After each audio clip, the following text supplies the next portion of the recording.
Bonsoir madame, bonsoir monsieur. Nous sommes en situation critique. Je suis Thomas, votre hôte, et ce soir à mes côtés, Happy Fit Gabriel. Salut Gab. Salut. Ferngully Frédéric. Salut Fred. Hello. Et Pompoko Mathias. Salut Matt. Hello. Situation critique, c'est la petite émission où on parle de films entre potes. Aujourd'hui, on a le film d'un invité qui nous rejoint pour la première fois. Ça fait plaisir, Mathias. Mathias, pourquoi tu as choisi ce film ? Je voulais choisir un Miyazaki et j'ai réfléchi auquel pendant un moment parce que je suis fan en fait depuis l'enfance. C'est mon père qui m'a initié, il était dessinateur et on avait la VHS de Porco Rosso à la maison, donc j'ai regardé Porco Rosso, Totoro quand j'étais gamin. Et puis Mononoke c'est venu un peu plus tard, vu que c'était un thème un peu plus adulte en tout cas que Totoro, quoi. Et du coup, je crois que ce qui m'a fait trancher, ça va te surprendre, c'est la musique, parce que je trouve vraiment le thème d'Ashitaka super prenant, un peu comme celui de Braveheart. C'est ce genre de musique qui te reste en tête avec les beaux paysages, et voilà, la musique qui va bien, quoi. Et puis quoi d'autre? Ishitaka. J'aime beaucoup Ishitaka et j'ai lu un peu des trucs en préparant l'émission et j'ai vu que c'était assez divisé, les avis sur Ishitaka, parce qu'il peut paraître très l'archétype du héros simple, pur, Okay. le genre de mec qui n'existe pas dans la vraie vie. Ouais, voilà. Et ben moi, je comprends que c'est un personnage de film, quoi, que ça n'existe pas forcément ce genre de mec dans la vraie vie, mais j'aime bien ce qui m'inspire en fait. Je trouve ouais, voilà. C'est intéressant, on pourra en discuter, ouais, parce que je peux comprendre qu'il puisse être un peu divisé. Comme d'habitude, messieurs, je vais vous demander votre impression, les deux autres, du coup, votre impression du film en 2 mots, s'il vous plaît. Commençons par Frédéric, peut-être. Figé, Sylvain. C'est quoi le premier mot que tu as utilisé? Figé? Figé. D'accord, très bien. Et Gabriel? Sanglant et verdoyant. Alors voilà, avant qu'on revienne un peu sur ce qu'on a à dire sur le film, je vais quand même faire un très court résumé, en tout cas, du début de l'intrigue du film. De toute façon, je vous conseille de le voir si vous ne l'avez pas vu. Blessé par un sanglier blessé par un sanglier rendu fou par les démons, le jeune guerrier Ashitaka quitte les siens et part à la recherche du dieu cerf, qui seul pourra défaire le sortilège qui lui gangrène le bras. Donc voilà, on suit ce personnage d'Ashitaka au travers, finalement, le premier truc que tu évoques, enfin des trucs que vous avez presque tous les trois évoqués, peut-être de manière un peu différente, mais c'est ces décors et ces paysages qui sont clairement des trucs marquants du film. Juste en passer quelques-uns comme ça. En fond, pendant qu'on parle, peut-être. Alors, oui, il y a une chose que je voudrais dire. Magnifique pour faire un bon jeu de mots. Oui. Manga, magnifique, magnifique. Comme ça, on rit tout de suite. J'aime bien. Ouais, je sais. Ça vaut mon gortesque, hein, je suis très fier de toi. Il y a un côté que j'apprécie, il y a un côté très peinture à l'huile au niveau de la manière dont sont faits les arbres, notamment, qui rend vachement bien, quoi. Et ouais, c'est beaucoup de décors un peu différents, d'ailleurs, selon les moments, beaucoup de moments verdoyants, mais aussi des moments un peu plus violents, un peu plus... Voilà, et c'est... voilà, s'il y a une raison pour laquelle regarder ce film, mais on en parlera d'autres, c'est clairement pour moi les décors. Je ne sais pas si quelqu'un voulait rebondir là-dessus.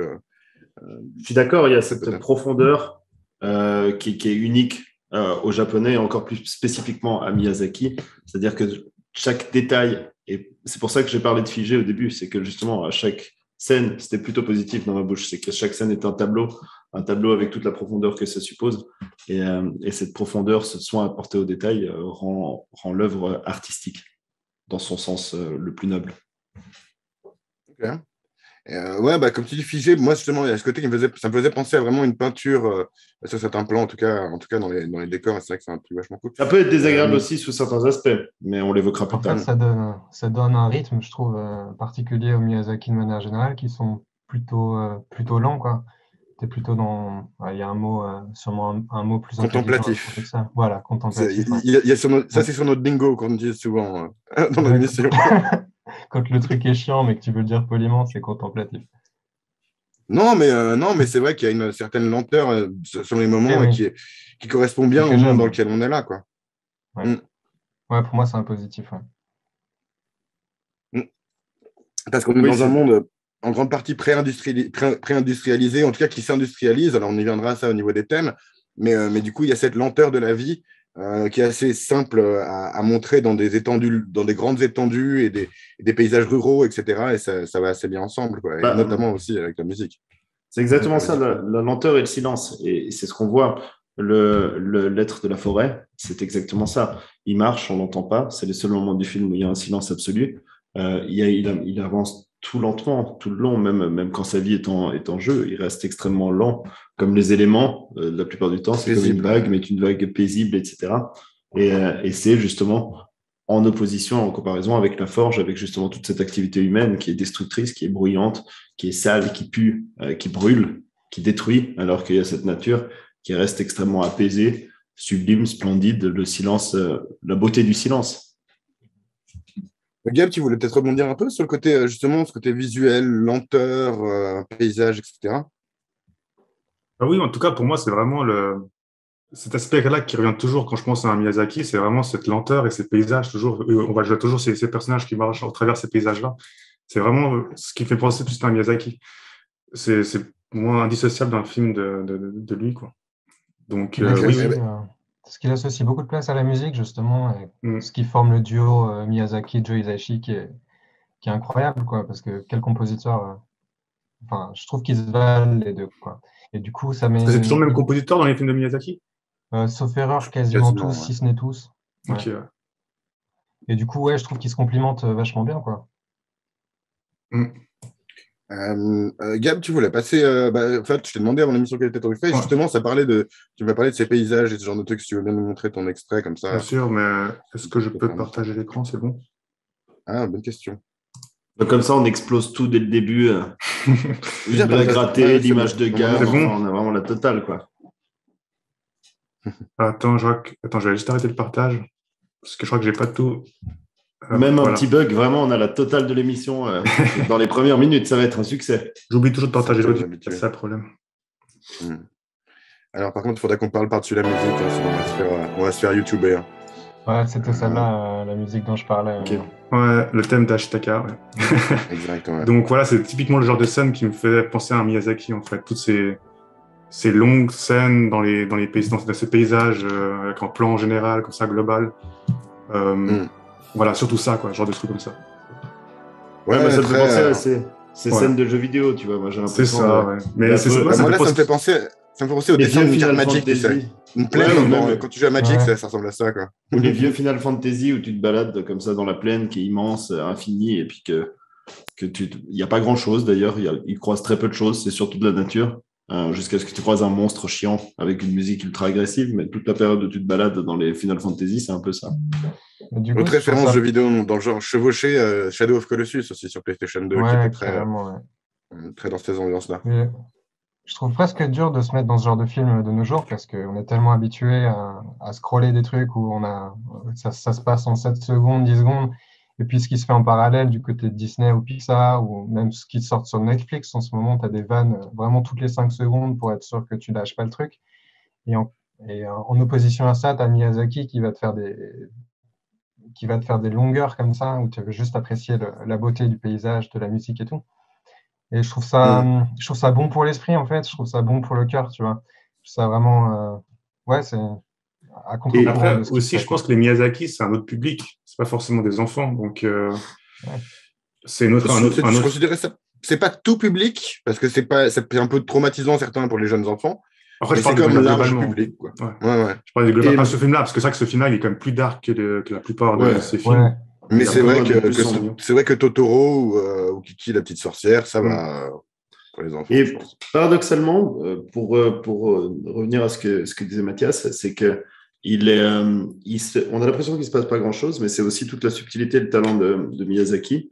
C'est que moi, j'ai justement scrollé de temps en temps sur mon Apple, puis après, je suis revenu quand même sur ce qui s'était passé, parce que j'étais vachement plus perdu. Alors que sur un Pixar, ça poum-poum de tous les côtés, et puis tu regardes ton téléphone pendant un quart d'heure, tu n'as pas manqué grand-chose. Tu vois, tu restes tout à fait dans l'intrigue. Là, si tu loupes un moment, tu t'en rends pas compte parce que tu n'entends pas tout le bruit qui te dit regarde ton écran trou du cul et résultat, tu peux manquer quelque chose sans vraiment t'en rendre compte.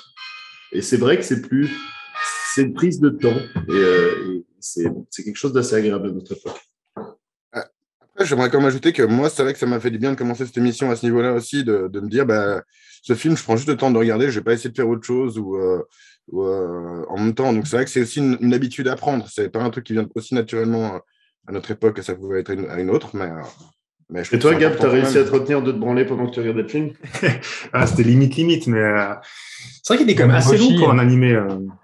Pour un anime, 2 heures, plus de 2 heures. Donc, ouais, c'était sur la fin, j'avais la main qui me démangeait, quoi. Mais sinon, ouais, non, non, mais franchement, ce film-là, c'est la 3e fois que je le vois. Et c'est toujours autant de plaisir à le voir, quoi. Donc, il est toujours aussi beau, l'histoire est très bien, très prenante. Donc, non, c'est un vrai plaisir. Gab répondre avec autant de sérieux. Ça rend la veine encore meilleure, c'est parfait. Il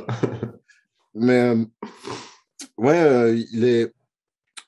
Je sais plus où je vais en venir, mais il y a quand même autre chose, c'est que tu vois, tu disais qu'il y a quand même, il y a pas trop de boum boum, etc. Mais c'est quand même le film de Miyazaki qui est aussi le film qui est le plus un film d'action, même presque un film de guerre dans certains aspects, quoi. Et qui est une des manières justement qu'il rend. Alors, il y a plusieurs choses que j'ai envie de dire là-dessus. D'un, c'est un film qui visuellement, à l'époque où il est sorti, surtout, mettait quand même une bonne claque. Enfin, à l'époque où tu le vois la première fois, parce que on en a parlé un petit peu au niveau, en parlant de Roger Rabbit, mais la caméra qui tourne autour des personnages et une vraie utilisation des 3 dimensions. C'est pas un truc qui était très commun nécessairement dans l'animation avant une certaine époque. On le voit un peu dans Roger Rabbit pour des trucs de comédie, et là on le voit beaucoup plus pour des trucs d'action, mais ça rend vachement bien. Et il mettait une claque au niveau action. Donc je vais mettre quelques images pendant que je parle, quoi. Et c'est vrai qu'au niveau action, tu as raison. Il y a aussi un truc qui m'a frappé, c'est que j'ai peut-être pas de si bons souvenirs que ça de Miyazaki, mais j'avais oublié qu'il y avait une telle violence, en fait. Parce que quand tu vois, par exemple, quand il tire à l'arc et puis que tu as la tête qui explose et qui gicle, quand il lui arrache un bras, etc., je n'avais pas souvenir qu'il y ait beaucoup de Miyazaki dans lequel il y avait une violence, disons, aussi crue. Je pense que c'est peut-être même le plus violent à ce niveau-là, en effet. Ouais, alors je juste parler d'un autre truc spécifique à nouveau de l'action. On a les fameuses speedlines qui sont devenues un trait d'image japonais qu'on connaît assez bien maintenant, mais pour simuler la vitesse, qui sont très présents. Des plans très courts, justement, sur ces flèches qui partent. On a là l'utilisation du smear pour les questions de vitesse. On a justement ces mouvements de caméra qu'on ne verrait pas nécessairement ailleurs. Quand Ashtaka court vers. Non, ce n'est pas Ashtaka, c'est Sam qui court vers Eboshi et ça donne ce espèce de travelling, entre guillemets, qui n'en est pas un, quoi. D'animation d'effets qui est énorme. Justement, ces trucs, des flèches qui arrivent juste presque de prédater la 3D, tu vois, dans la manière de faire les trucs, quoi. Cette manière d'avoir l'action qui tourne autour de la caméra, etc. Donc, il y a vachement de trucs cool qui rendent l'animation. En fait, l'animation japonaise a été la manière qu'a été pour beaucoup les Européens et les Américains de découvrir l'action d'une autre manière dans les animés. Et c'est vrai que dans les dessins animés. Et c'est vrai que c'est un bon représentant de ça, ce qui n'est pas toujours le cas chez les films de Ghibli sont souvent moins dans ce domaine-là, mais là, il est excellent aussi dans ce domaine-là, je trouve. Je ne sais pas si ça vous parle, vous, ce sujet. Je lisais le bouquin de Suzuki, qui est le producteur de Miyazaki et qui est un des cofondateurs de Ghibli. Il disait justement sur ce que tu disais, sur ces effets 3D qu'ils avaient commencé à implémenter dans Nausicaa, je crois, et qu'après ils avaient commencé à le voir dans les films de Disney, quoi. Donc en gros, ils s'étaient bien inspirés de cette technique, quoi. Donc c'était cool de voir qu'ils étaient précurseurs dans un truc, à faire leur truc tout seul. Là encore, comme pour Roger Rabbit, c'est étonnant qu'on se mette à clasher Disney et puis qu'on puisse imaginer qu'ils aient copié de façon totalement dévergondée quelque chose. Non, sans aucun crédit à personne, c'est pas du tout leur spécialité. Après, dans le cinéma, il y a quand même un côté de pollinisation vice-versa, parce que les hommages, c'est ça. Non, mais une des grandes raisons que l'anime existe au Japon, c'est que Osamu Tezuka, qui a créé Astro Boy, était un grand fan de Disney, tu vois. Et d'ailleurs, les gens de chez Ghibli aussi étaient inspirés de Disney, ont aussi inspiré, on avait parlé du Roi et l'Oiseau, par l'animation française également.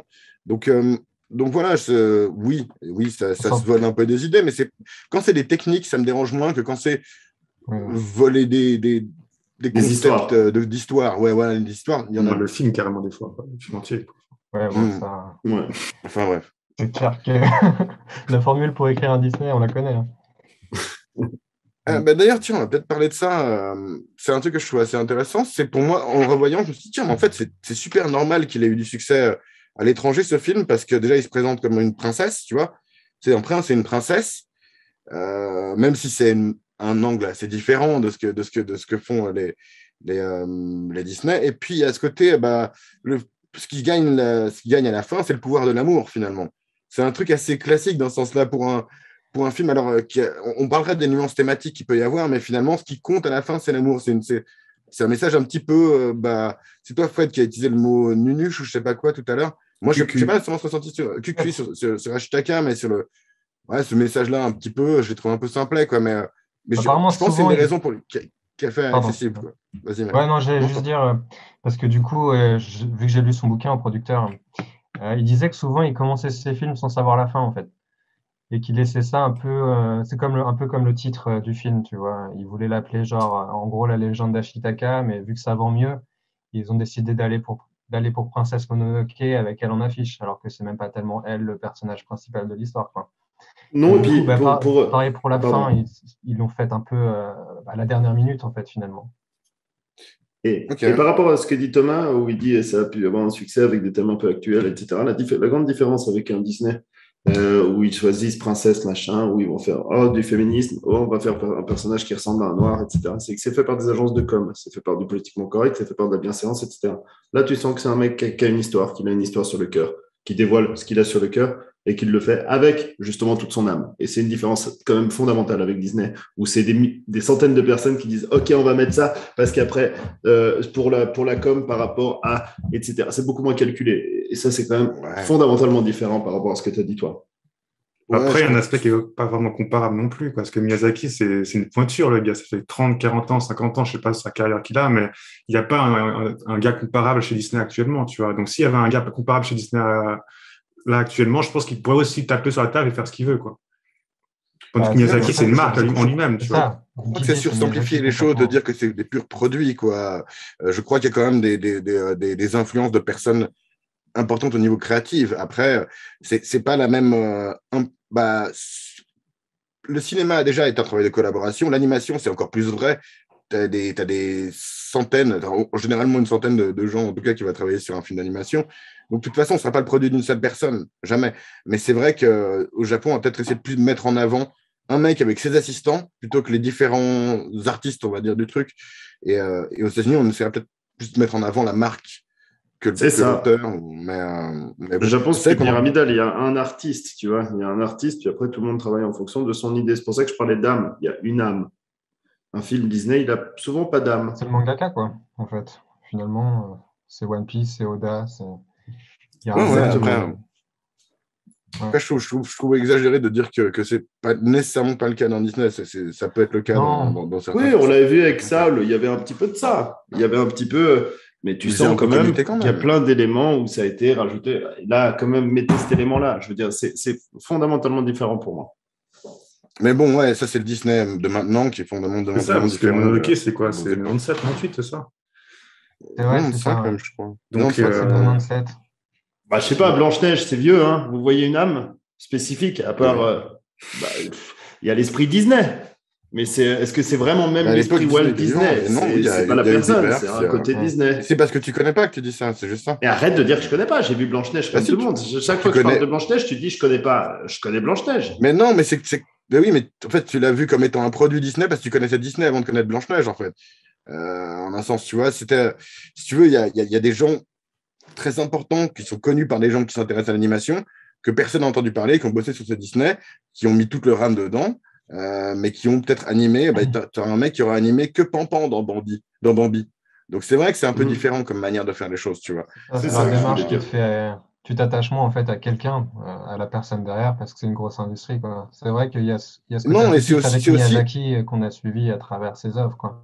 Donc ça donne ce côté un peu familial. Enfin, on a l'impression de le connaître, on a hâte de voir son prochain truc. C'est un vieux papy qui inspire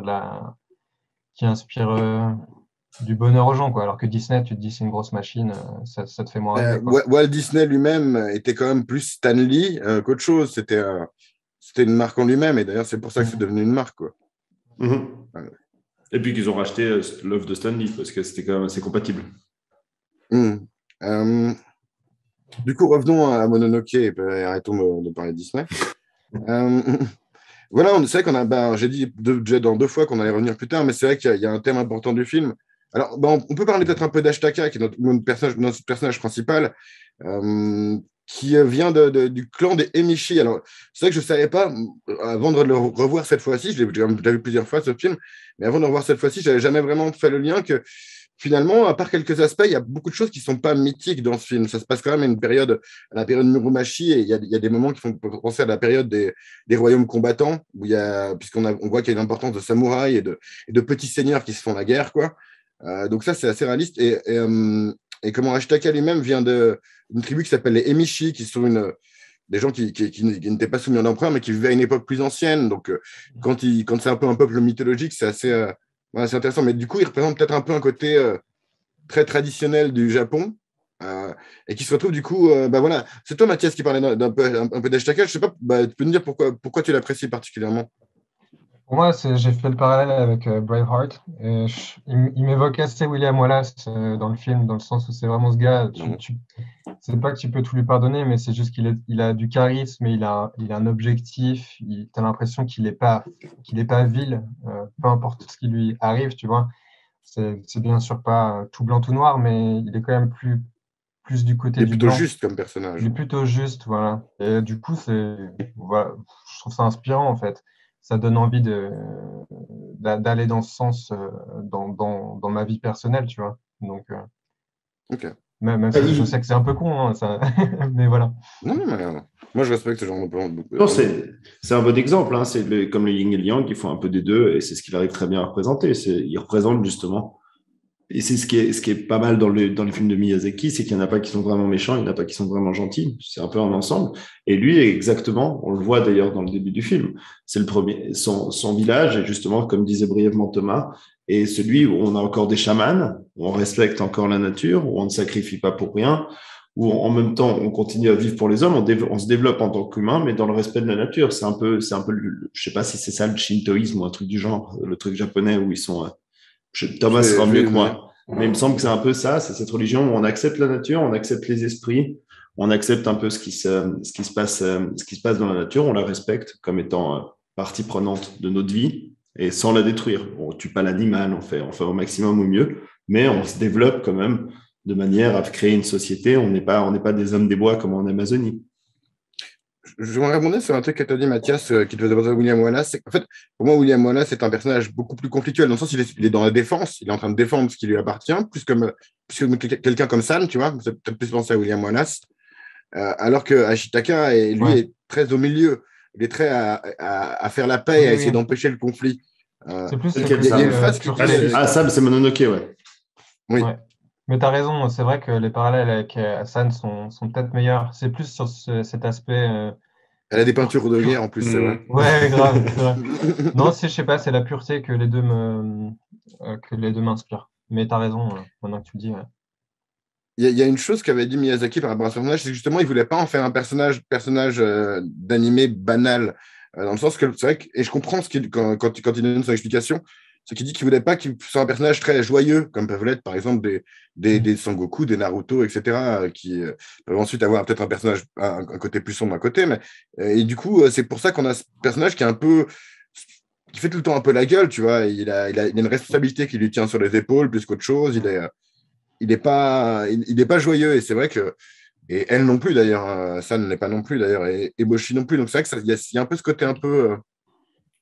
Le seul qui est à peu près joyeux, c'est le gros porc, là, détestable, le bonze. Jiko, ouais. Oui. Ouais. Franchement, alors autant je disais que chaque personnage avait une certaine nuance, autant lui, c'est une grosse merde. Oui, c'est le méchant. Mais d'ailleurs, on ne sait pas trop pourquoi il fait ces conneries. On ne sait pas, c'est absurde. Ça, c'était un côté que je trouvais bête. Non, l'empereur, on ne le voit pas trop. Mais tu dis pour l'empereur. Ouais, c'est ça. Non, mais il est vénal, il est stupide. Voilà. Il va dans des sens qui sont absolument pas logiques. À la fin, tu as l'impression. C'est ce que j'ai trouvé un peu négligé. Tu vois, ah bah ouais, je vais prendre ma retraite. vas-y, ta gueule, on t'a rien demandé, t'avais pas besoin de mettre ça. Ce personnage m'a gêné du début à la fin, je l'ai trouvé inutile. Moi, il reconnaît au moins sa défaite. Il reconnaît sa défaite, il reconnaît qu'il a Puis perdu. en plus, il est moche. En fait, il est un peu coincé entre mille trucs pour une raison, parce que Miyazaki en créant ce personnage, il hésitait à en faire un bonze, il hésitait à en faire un ninja, ou un samouraï, ou un envoyé de l'empereur, ou bien un mec sympa. Et du coup, il a un peu tout ça. Il n'est pas trop Du coup, sympa, ça il est donne juste ce personnage vénal, il est juste Non, vénal. mais il est rigolo au début, c'est le premier mec qui aide Ashitaka, tu vois. Pour les pépites d'or et le riz, C'est pas lui qui a la balle. pépite d'or à la fin au final. Non, mais je crois que ça va. Je crois que c'est pas. En tout cas, c'est pas volontaire que tu le vois 100% comme trou de balle.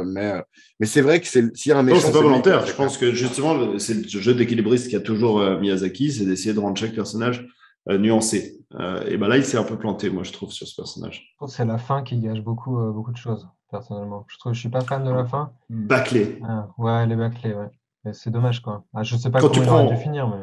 Quand tu prends autant de temps sur un film, tu peux prendre Ouais. autant de temps sur la fin, surtout sur un film japonais. Je veux dire, on lui Comment c'est aurait le côté où pardonné vous de dites. mettre... On lui aurait c'est pardonné fini, de Bah, mettre happy 15 ending, minutes de quoi, plus. tu vois. C'est Non, mais vraiment hollywoodien, quoi, comme fin. Ça aurait pu être c'est- pire, hein. Ça c'est- aurait pu plus sapienne, quoi. Donc, C'est ça vrai, aurait pu mais être, ça allait quand ça même aurait pu pas être mal, de quoi. façon le retour du roi du Silence des Agneaux où c'est trop long et puis on se dit pourquoi ils font Seigneur ça. des Anneaux. Mais ah oui, pardon, ouais, c'est pas la même chose. Exactement. Seigneur des Anneaux, pas Silence des Agneaux. Ouais, voilà, c'est la fatigue. Mais c'est vrai que moi j'ai trouvé juste où tu vois chaque personnage qui s'exprime.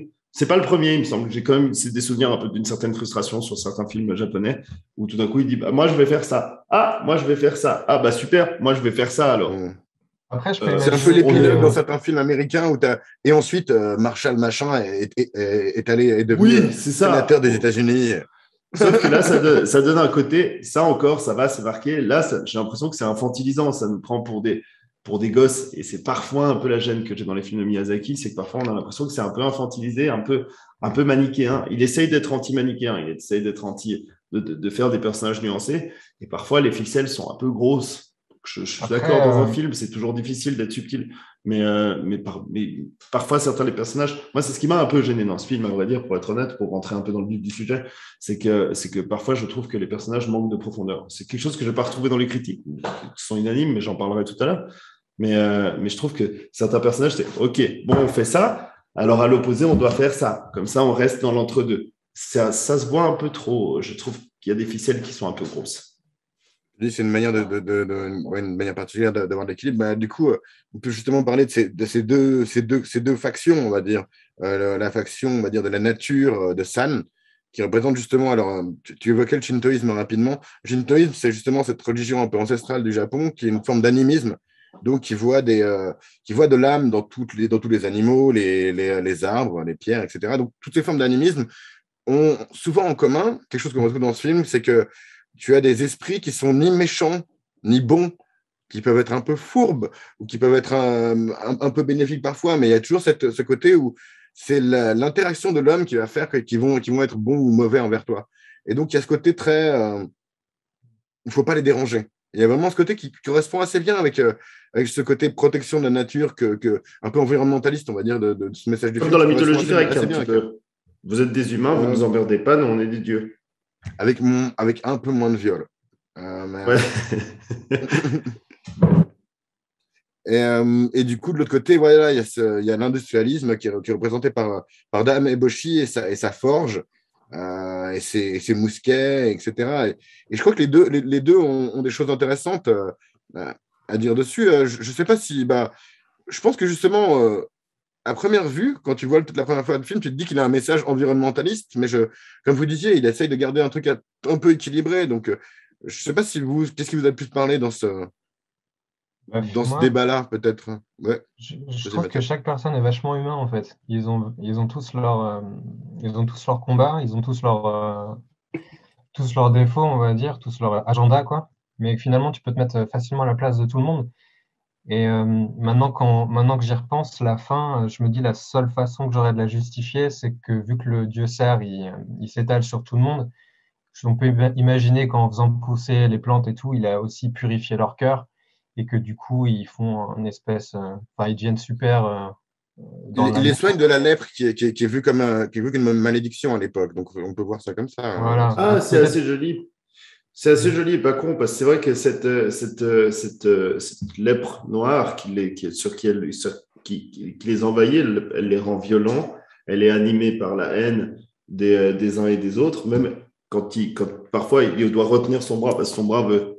C'est la colère, en fait, c'est la colère et la haine qui créent cette lèpre. Donc c'est vrai que peut-être que nettoyer ça nettoie aussi leur cœur et leur âme. C'est joliment vu. Je n'avais pas fait attention à ça, c'est pas mal. Alors, Voilà. tu vois, Fred, tu amènes souvent le sujet de la guerre, de la Deuxième Guerre mondiale, mais c'est vrai, c'est au sujet, sur le tapis, mais cette fois, ce sera moi. Je pense que c'est quelque chose qui a fortement marqué Miyazaki, vu qu'il est né, il était tout petit, hein, mais bon, il a vraiment beaucoup de souvenirs directs de la guerre, mais il a beaucoup de souvenirs d'après-guerre et du trauma de ce que ça a pu faire au Japon. Et je pense qu'il y a une côté de la renaissance du monde après la guerre, et une deuxième chance, tu vois, dans cette fin, en fait. Parce que c'est quand même, justement, quand je dis un film de guerre qui n'est pas dans la manière de le montrer, mais c'est une histoire d'une guerre et ce que veut arrêter Ashitaka. Ashita, d'ailleurs, ça veut dire demain en japonais. Et Ashitaka, on pourrait peut-être le voir comme demain, point d'interrogation. Donc peut-être qu'il y a un peu justement ce destin du mec qui essaie de faire la paix entre la nature et l'industrialisation et de dire bah, maintenant qu'on s'est fait bombarder, il faut faire les choses mieux. Mais voilà. Vivre ensemble. Et d'ailleurs, hein? Le vivre ensemble. Ouais, voilà, et il faut savoir que une des raisons pour laquelle, ben en vrai, ouais, un peu, une des raisons pour laquelle Miyazaki a fait ce film, qui est considéré comme un de ses plus sombres, c'est aussi parce qu'il était triste à cause de la guerre de Yougoslavie. Parce qu'il disait les humains n'ont rien appris, en fait. Donc il y a peut-être un peu ce côté-là où, ouais, voilà, on reproduit des erreurs, quoi. Ouais, voilà. Je sais pas si ça vous parlait, cet angle-là. Non. Ok. Ouais, non, j'aurais rien à dire là-dessus non plus. Mais oui, forcément qu'il a été marqué par ça. Et puis, fan d'aviation, c'est le seul film où il nous a pas mis des avions. Pas Ouais. de machine volante, j'avoue que je suis un peu déçu, quoi. Exact, c'est pour ça que moi je trouve qu'il y a tellement de films où on est plus en rapport avec ça que c'est un peu le seul où c'est pas du tout le cas. C'est pour ça que je suis désolé, je voulais pas rentrer dedans ce que tu dis, mais je trouve que c'est vraiment absolument Non, hors tout de à fait. propos à mon avis. Ce que disait Suzuki, là, son producteur, il disait que quand il a vu Miyazaki travailler sur Mononoke, il a vu un débutant, en fait. Il avait 50 ans et il l'a vu revenir à des idées, on va dire, plus originales. Il n'avait pas envie de tomber dans des pièges nécessairement, de retourner dans ce qu'il avait déjà fait, quoi. Donc, ça s'explique aussi. C'est pour ça qu'on voit pas forcément d'avion dedans. Non, Et mais moi justement, c'est j'y pourquoi vois. il est Pardon. plus adulte aussi, je pense, le film, parce qu'il a voulu faire quelque chose de différent, quoi. Et justement, j'y vois Étonnamment, il aussi. ressemble pas mal à Nausicaa, je trouve. C'est vrai, ouais. Moi, j'y vois une pureté plus grande dans ce film. On est vraiment au balbutiement. Tu vois, Nausicaa, encore, j'ai l'impression que c'est déjà un monde établi, hein, quelque chose. Là, on a l'impression qu'il est même au niveau des. On imagine, puisqu'ils disent par exemple qu'ils ont les bâtons de feu qui viennent de Chine, etc. Donc, on imagine un monde qui est déjà un peu industrialisé. Pourtant, on voit en dehors de cette forge, il y a que de la nature. Même les personnages de samouraïs, ils ont l'air d'être encore empreints de cette nature, encore empreints de cet animisme. Ils sont avec leurs petites épées, ils sont avec leurs trucs. J'ai l'impression qu'on est au tout début. Les villages, c'est des cahutes. Tout est encore empreint de nature absolument partout, même des esprits de la nature, etc. Comme ils disent, les animaux ne sont pas encore devenus des animaux. Ils sont encore, même les rizières. Tu vois, les rizières, c'est une exploitation, mais ça reste très vert. Les animaux, ils disent à un moment, le vieux porc, là, il dit ouais, on est toujours plus petit et toujours plus stupide. Et on est encore vraiment, c'est pour ça, c'est le tout début, avant que les animaux même deviennent des animaux. Ils sont encore des esprits, ils sont encore Il y a un une peu divins. dévolution qui leur arrive. Tu sais, ça me fait penser à ces théories qui disent que le Seigneur des Anneaux, ça se passe C'est de la SF. à l'époque du Doggerland, etc. Ça prédate, on va dire, la dernière ça date de la dernière ère polaire, en fait. Donc, il y aurait 10 000, il y a 10 000 ans. Et il y a un petit peu cette idée-là que les choses auraient pu disparaître naturellement, tu vois, s'effacer au fur et à mesure. Et que, ouais, justement, ça devient de moins en moins mystique parce qu'il y a de moins en moins de forêts, il y a de moins en moins d'esprit des forêts, etc., etc. Je pense qu'il y a clairement ce côté-là. Et ouais, je sais plus ce que je veux dire.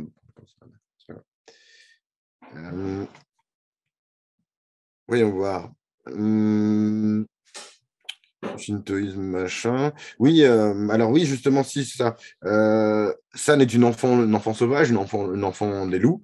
C'est pas la première fois qu'on entend parler d'un truc comme ça, hein. Ben, on pense bien sûr au livre de la jungle, mais il y a aussi des histoires comme ça en vrai, hein, bien sûr. Et alors, le choix des loups, par contre, dans le contexte japonais est particulier, puisque les loups, c'est une espèce qui est éteinte au Japon depuis 1906, en fait. Donc, Ils ont exterminé. Ouais. Donc, c'est pas innocent d'avoir fait ce choix, alors que les sangliers sont une espèce invasive. Du coup, en partie parce qu'il n'y a plus de loups. Et les cerfs aussi, d'ailleurs. Et d'ailleurs, je me demandais si. Tiens, j'ai montré quelques images un peu d'aspect mystique du film différent. Mais je me demandais si le choix du cerf comme roi de la forêt, en fait, c'était pas un petit clin d'œil à Bambi, en fait, simplement. Enfin, au père de Bambi, plutôt. Parce que moi, c'est à ça que j'avais pensé. Ça me paraissait assez logique, en fait. Il y a les sylvains que je kiffe. Ouais, Je trouve qu'ils ont une tête unique. C'est ça, c'est l'esprit encore enfant et bien foutu de Miyazaki, c'est ces dessins de personnages qui sortent complètement des normes. C'est un vrai paysage de rêve. Il est fort pour ça. En plus, pour nous qui sommes de culture européenne, déjà, il nous sort des normes. Hein. Tu vois, rien que les costumes, il nous sort des normes. Alors, finalement, c'est des costumes historiquement assez réalistes, quoi. Alors que pour nous, on dirait un monde d'heroic fantasy complètement, quoi, la première fois que tu regardes ces films, quoi. Il est à part, non seulement dans ce qu'on a l'habitude de voir des Américains, mais même chez lui, quoi. Il n'a pas vraiment comment dire, enfin, quand tu vois ce que fait son fils, ce qu'il essaie de faire, il n'a pas vraiment d'héritier. Lui, il est déçu, en tout cas, quoi. Je peux comprendre. Genre, il est sorti du film de son fils, il a dit genre, j'ai honte, quoi. Ou un truc comme ça. C'est chaud, mais je comprends. Surtout le dernier 3D qu'ils ont sorti, là. Ils nous ont sorti un dernier. Ouais, enfin, c'est une bouse. Dégueulasse, ça. Déjà, visuellement, c'est dégueulasse, quoi. Quand tu as l'habitude des dessins faits à la main de Miyazaki et tout, c'est un film en 3D. Ah ouais. Ça donne même pas envie de regarder, quoi. On est à nouveau, on est au moment où le studio et les gens qui y travaillaient deviennent une marque, ou ça devient une marque. Parce que finalement, c'était déjà une marque, c'était une marque de qualité, on va dire. Mais maintenant, la marque a dépassé ce que ça voulait dire, finalement. Elle devient juste un truc vendeur, quoi. Il y avait beaucoup d'autres réalisateurs que Miyazaki dans Ghibli. Notamment Takahata qui a fait. Ouais. Ah oui, Takahata, très réussi. Ouais, Pompoko aussi, qui est un peu dans les mêmes thèmes que Pompoko, qui est dans le même thème que celui dont on parle, que Princesse Mononoke, mais abordé d'une manière beaucoup plus comique et joyeuse et plus moderne au niveau du le tombeau des Lucioles, c'était très triste. Princesse Mononoke est triste aussi. Hein. On est quand même dans des films très mélancoliques. Moi, j'ai pas pleuré. T'as pas pleuré? Putain, tu pleures sur des films nuls et sur des films qui méritent des pleurs, tu pleures pas, quoi. C'est super chelou. T'as pleuré, Fred, ou pas? Non, j'ai pas pleuré, mais j'étais ému. Tu vois, c'est quand même un film qui me rend mélancolique. De toute façon, l'aspect écologique me rend. Dès qu'il y a je suis toujours du côté de ceux qui sont détruits. Même dans les films de nazis, c'est étonnant, mais je suis pour les nazis parce que je me dis ils n'existent plus, tu vois. Et c'est très. Le parallèle est très particulier. Mais c'est comme quand il y a les Romains. Je suis toujours avec les Romains parce que les Romains, ils vont disparaître, etc. Quand tu as les barbares. Bon, les Romains, ils ont fait disparaître pas mal de monde. Je m'en fous. Et donc, après, je suis d'accord. Mais bon, j'aimais bien. Et c'est vrai qu'il y a aussi pareil avec les animaux, avec la nature. Comme la nature, elle est en train de perdre, c'est toujours plus triste pour ceux qui perdent. Et ça, je pense que c'est humain. C'est que je dois avoir beaucoup trop d'empathie, même pour des choses qu'ils ne mériteraient pas. Et pourtant, tu n'as pas aimé l'ours, quoi. Mais bon. Non, l'ours, il va très bien, son ours. C'est des ours d'élevage, ils sont juste chiants. Il n'y a aucune empathie à avoir. Au contraire, on aimerait les libérer, qu'ils meurent, qu'ils soient libérés, ces pauvres ours. C'est un film, c'est des acteurs. Bon. C'est ce que je dis, des acteurs dressés pour l'être. Donc, dans les zoos, il y aura toujours des animaux. Mais c'est mon plus grand. Mais ils représentent la fin des ours à l'état sauvage. Enfin, bon, bref. Ouais, bof. Et sinon, les musiques, vous en avez pensé quoi? C'est clair, la musique, c'est un truc vachement important dans les Miyazaki. Et c'est vrai que celui-là est un des plus marquants, quoi. Une des meilleures musiques qui a été faite dans un film japonais. Et pourtant, les films japonais ont déjà des musiques très, très bonnes. Et c'est marrant, tu vois, cet après-midi, je vais repenser à une vidéo YouTube qui m'a été suggérée. Je ne sais pas si vous avez déjà entendu parler du youtubeur Florent Garcia, qui parle de musique, en fait. Et il a fait une vidéo qui est sortie il y a 3 semaines qui explique pourquoi les musiques japonaises sonnent japonaises, en fait. Et il parlait du côté d'utiliser des tons mineurs et des gammes assez complexes qui font penser à du jazz. Et tu sais que notamment, c'est présent dans les musiques de Joe Hisaishi, mais c'est présent dans plein de trucs japonais. Et c'est vrai que j'ai trouvé la vidéo intéressante. Et il parlait notamment du fait que souvent les musiques japonaises sont mélancoliques à cause de l'utilisation de ces gammes mineures, en fait. Et c'est vrai que c'est très. Bah, tu vois, j'ai pas pleuré à Mononoke, mais c'est clair que Totoro, c'est sûr que j'ai pleuré. Je sais plus lesquels autres, mais il y en a d'autres où j'ai pleuré, c'est sûr, quoi. Et notamment grâce à la musique, grâce ou à cause, quoi, on va dire. Mais...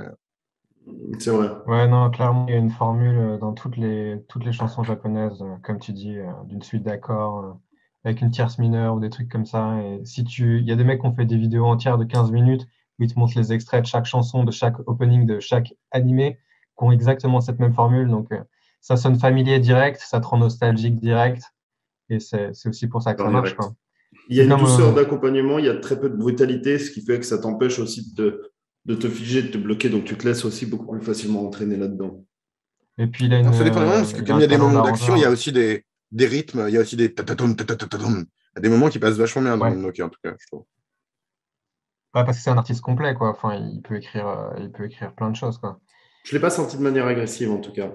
Donc, Ouais, après, c'est peut-être aussi le fonctionnement des rythmes tels qu'ils sont utilisés, parce on n'est pas surpris tout d'un coup, on tourne la tête et puis on se dit qu'est-ce qui se passe.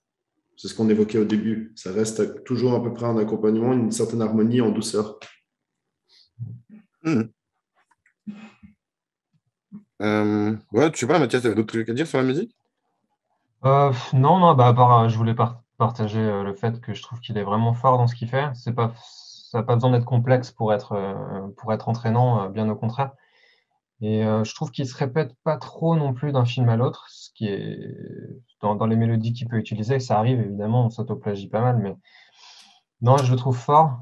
En plus, à travers les âges, un peu comme Miyazaki aussi, quoi. Il y a beaucoup de gens qui perdent l'inspiration, qui sont sur le déclin, et je trouve que ces deux gars qui ont réussi à bien tenir la route, quoi. Euh, donc voilà, je trouve qu'ils font vraiment un super duo, quoi. C'est vrai qu'ils sont toujours renouvelés avec brio. Il n'y a pas Ouais. du tout un film où on se dit c'est du remâché. Et Après, ça, moi, c'est. je t'avoue que après Pogno, je me disais, ouais, bon, je crois que j'ai un peu fait le tour, quoi. J'ai un peu Ouais. regardé, j'ai un peu arrêté de suivre après, quoi. Après, il a sorti quoi, en fait, depuis Pogno? Parce que il a quand Je sais même pas, mais sorti justement, moins. j'avais pas vraiment envie de suivre, quoi. Même Pogno, tu Ouais. vois, j'étais pas particulièrement. Bon, il était sympa, ouais, mais j'étais pas particulièrement enthousiaste, tu vois. C'est pas J'ai le pas vu meilleur, non. Pogno.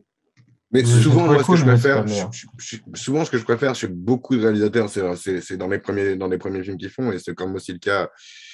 Enfin, je préfère quand même plutôt ses anciens films, Miyazaki, que ce qu'il a fait après Chihiro, tu vois. Il a fait Le vent se lève aussi après, qui était plus justement Ah, mais personnel. si, continue. Il y en a un qui va sortir en 2023, Ouais. Kimitashi Wado Ikiruka. Ok, j'ai pas entendu C'est parler. sûrement pas lui, à mon avis. Bah, si, c'est lui, puisqu'ils disent Oui. réalisateur Son fils. Miyazaki, Ouais. donc a priori, c'est lui. Mais Je après, suis ça sur la peut être même son page fils. Wikipédia et Ou alors c'est son Non, fils, quoi. film je vois ça. d'animation jamais, réalisé non, par Hayao Miyazaki. Ah, d'accord, Ah d'accord, bah d'accord. cool. Donc c'est tout Ah, lui. marrant. C'était pour 2020, poussé à 2021, 2022 et finalement attendu pour 2023. Donc il y a quelque chose qui va sortir. C'est ça Il qui est cool travaille sur aussi. ce film pour son petit-fils. Ils prennent jamais leur Ah, marrant. retraite, ces gens-là, quoi. Et ça, je sais pas, Ouais, c'est c'est vrai. inspirant, quoi. Trop déçu du travail des autres, quoi. Son fils surtout. Exactement ça. Il a réalisé Mais faire ça pour son petit-fils parce qu'il voulait que son grand-père parte bientôt pour un autre monde, mais laisse ce film derrière lui car il l'aime. Ça peut faire Ah, pleurer c'est Thomas, beau, ça. ça. Ouais. mes voisins, les Yamada aussi, j'avais pleuré aussi dans les films Ghibli. Mais je sais pas, je crois que c'est Takahata, celui-là. En l'occurrence.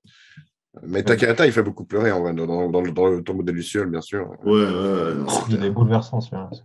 Non, c'est une fontaine, regarde. Je suis d'accord, même moi là-dessus, je pleure tout le temps, quoi.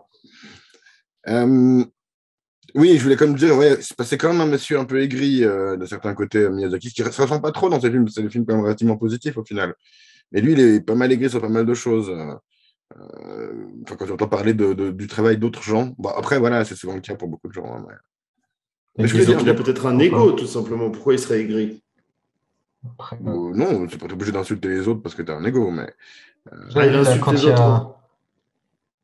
Pardon. Si tu veux, il parle en fait, je l'avais vu parler des films américains, notamment du Seigneur des Anneaux, tiens, parce qu'on n'arrête pas d'en parler dans cette émission, qui n'est pas vraiment un film américain, puis c'est une adaptation d'un bouquin anglais par un néo-zélandais, mais bref, mais qui disait que ouais, ça représente vachement les Américains qui tuent les étrangers, etc. Là, ouais, si tu veux, c'est ta lecture, mon gars, mais alors le film est un peu vulgaire. Je peux comprendre pour quelqu'un d'aussi fin que Miyazaki, mais de là à avoir les Américains qui tuent tout le monde, ouais, là, il a un petit peu été loin. Mais c'est vrai que c'est un peu vulgose, le Seigneur des Anneaux. Le Seigneur des Anneaux. Pour un grand film d'action épique, franchement, ça va, quoi.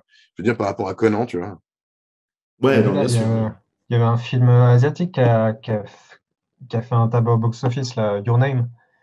Et on lui a demandé, comment dire, les gens l'encensaient dans les médias en mode c'est le nouveau Miyazaki, quoi. Un animé, ouais. Ouais, voilà. Et puis, on lui a demandé son avis sur le film, quoi. Et puis, il a dit, j'ai vu 5 minutes du film, je savais à quoi m'attendre, et puis voilà, quoi. Donc, je pense que la question... Elle est vite répondue. Mais ouais, la question de l'héritier... Il y a une des citations qui est souvent utilisée... Vas-y, excuse-moi, Mathias. Non, juste la question de l'héritier, parce que ouais, il va pas nous en faire encore 10 les films, quoi. Elle se pose, quoi. Et ça vient a priori pas du fils. Donc, je suis curieux de voir. Il y a une citation de lui qui est souvent utilisée hors contexte, qui est devenu un mème, du coup. Qui était Anime was a mistake, tu vois. L'animé était une erreur, quoi. Mais dans le contexte, en fait, c'est assez intéressant parce qu'il parle du fait que maintenant, les mecs qui font des animés, c'est des fans d'animé. Que beaucoup, ça les intéresse juste de faire boing boing au sein, tu vois. Parce qu'ils ont passé leur temps à juste acheter des figurines et à dessiner dans leur salon, enfin dans leur chambre, quoi. Et du coup, il n'y a pas nécessairement cette... justement, je pense que c'est peut-être au niveau de l'expérience de vie. Tiens, on dirait que je parle comme Louis, quoi. Mais peut-être qu'il manque de l'expérience de vie à ces nouveaux... pour qu'il y ait une relève, finalement, des mecs comme Miyazaki, quoi. Après, tellement aseptisé que... La question des Japonais aussi, il faut quand même pas oublier que c'est une culture très différente de la nôtre, de notre culture judéo-chrétienne. La culture de la transmission, eux, ils n'ont aucun souci justement à ce que ça soit dans la violence, à dire exactement ce qu'ils pensent. C'est un peu très violent, c'est une mentalité très violente. Je ne sais pas si vous avez vu... On va voir des fils adoptifs, ouais.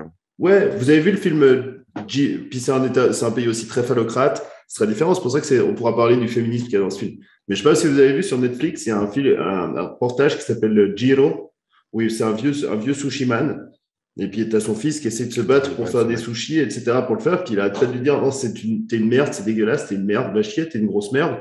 Et c'est un peu comme ça, l'éducation japonaise. C'est pas pour rien que ça a fait des frustrés. Puis qu'après, ils ont voulu envahir le monde. Les Allemands aussi, quand ils faisaient ça, c'est ce qu'on voit dans le ruban blanc d'Heineke, où ils disent tout le temps, t'es une merde, t'es une merde, t'es une merde. Après, ça fait des nazis. Et c'est quand même un peu resté au Japon, parce que les Japonais, contrairement aux Allemands, ils ne sont pas vraiment remis en cause par rapport à ça. Donc, la transmission est quelque chose qui se fait, de toute façon, de manière violente. C'est assez psychanalytique. C'est on tue le père ou on ne vit pas. Alors, je ne sais pas si vous connaissez cette histoire, justement, que les CEO, les dirigeants d'entreprises japonaises, souvent, comment on appelle ça, adoptaient un mec de 25 ans comme fils, quoi. Plutôt que leur fils. Ils avaient déjà un fils, mais ils adoptent un mec de 25 ans comme fils parce que lui, il est mieux pour prendre l'entreprise après moi, quoi. C'est ça, parce qu'il y a l'honneur. L'honneur passe avant tout. L'honneur passe avant tout. Le travail accompli passe avant la personne. Passe avant. Pour eux, ils nous considèrent comme des mollassons, attendris, chochottes. Ils n'ont pas totalement tort. Hein. On est devenus des pédales. Après, le monde a un peu changé à ce niveau-là aussi. C'est pas pour le mieux pour autant. Mais je veux dire, eux, ils sont quand même extrêmes dans leur côté. Il y a deux extrêmes. Il y a les on peut le voir aussi comme étant en absence de népotisme, quoi. En un sens. Hein. C'est pas parce que tu es le fils de quelqu'un au pouvoir, mais bon, c'est un peu idéaliser les choses, je pense.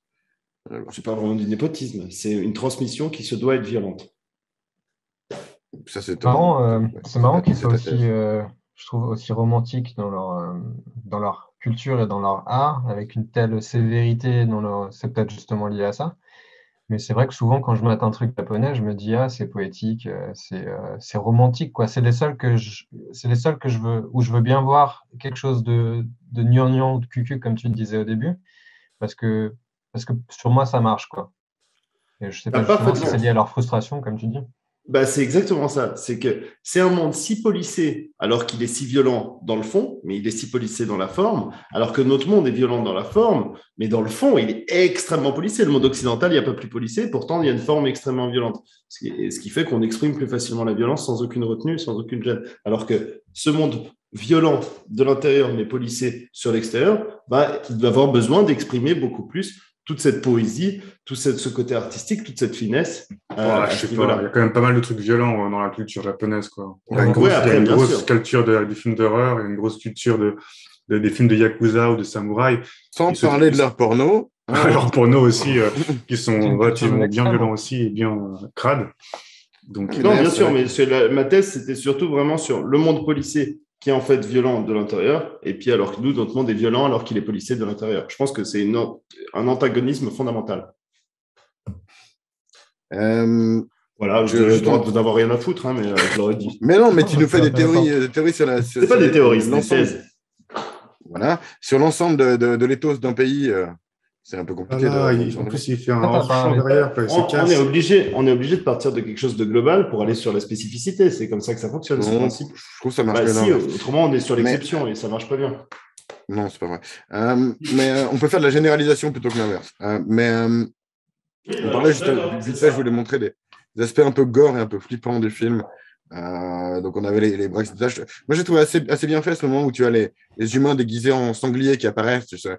Je trouvais assez flippant comme truc, ni humain ni animal, où ils rampent au travers du sol et ça rend vachement bien. Justement, le côté gore de Okoro, je crois, je sais plus, quand il est en train de saigner, quand il se fait posséder, etc. C'est long cette scène, quoi. Ouais, c'est assez terrifiant, j'imagine. Les gros plans comme ça, ouais. Quand il le pousse à travers de la main, même en tant qu'adulte, un petit peu. Quand même, donc il y a ces trucs-là qui sont assez. Ouais, voilà. Vous l'avez tous vu, justement, la première fois que je pense que vous aviez moins, genre 12, 15 ou peut-être plus, ou bien il y en a qui nous voit plus jeunes. Non, pardon. Ouais, pareil aussi. Moi, je l'ai vu ado aussi, ouais.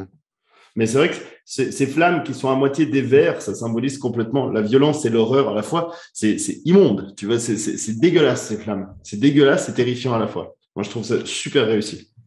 Ouais, ça rend bien, je suis bien d'accord. Et tu as parlé vite fait, Fred, du féminisme aussi à travers le film. Je trouve que ce serait même intéressant d'en parler à travers l'œuvre de Miyazaki, parce qu'il a souvent mis en avant des personnages féminins, souvent fortes, quoi, qui, genre dans Porco Rosso, celle qui dessine l'avion de Porco, justement, ou des personnages même comme Chihiro, ça, cette petite fille aussi. Voilà. Donc ouais, je pense que ça peut être intéressant. Il a toujours mis en valeur. Pardon, vas-y. Ce que je trouve intéressant spécifiquement dans ce film, c'est que ce féminisme, c'est aussi reflété. En fait, c'est une des valeurs positives de l'industrialisation, si tu veux. L'industrialisation est montrée comme selon moi, la thèse du film, c'est que l'industrialisation a été libérateur pour les femmes au Japon, notamment les prostituées qui sont recueillies par Dame Eboshi, qui, elle, arrive à avoir un pouvoir parce qu'elle a un pouvoir économique, non pas parce qu'elle est bien née, puisqu'en tant que femme, tu ne peux pas être bien née à l'époque. Enfin, tu peux être bien née, mais pas en mode. Elle s'appelait comme Dame Eboshi. Mais c'est pas parce qu'elle. C'est par son pouvoir économique et par le pouvoir industriel et militaire qui a une force d'égalisation dans l'industrialisation et dans la modernisation, en fait, entre les hommes et les femmes. Et pas que pour les femmes, c'était aussi les lépreux qui sont remis dans la société. Vrai, les malades, les impotents, exactement. Mais c'est paradoxal, c'est qu'en effet, on voit l'impression d'une autonomie de la femme, d'une libération de son être, une femme qui est respectée, une femme qui est utile à la société, ce qui est aussi très bien. Mais en même temps, on en reste au rapport préhistorique, c'est-à-dire les hommes vont dehors chasser, et les femmes restent à la maison, faire que tout marche dans la maison.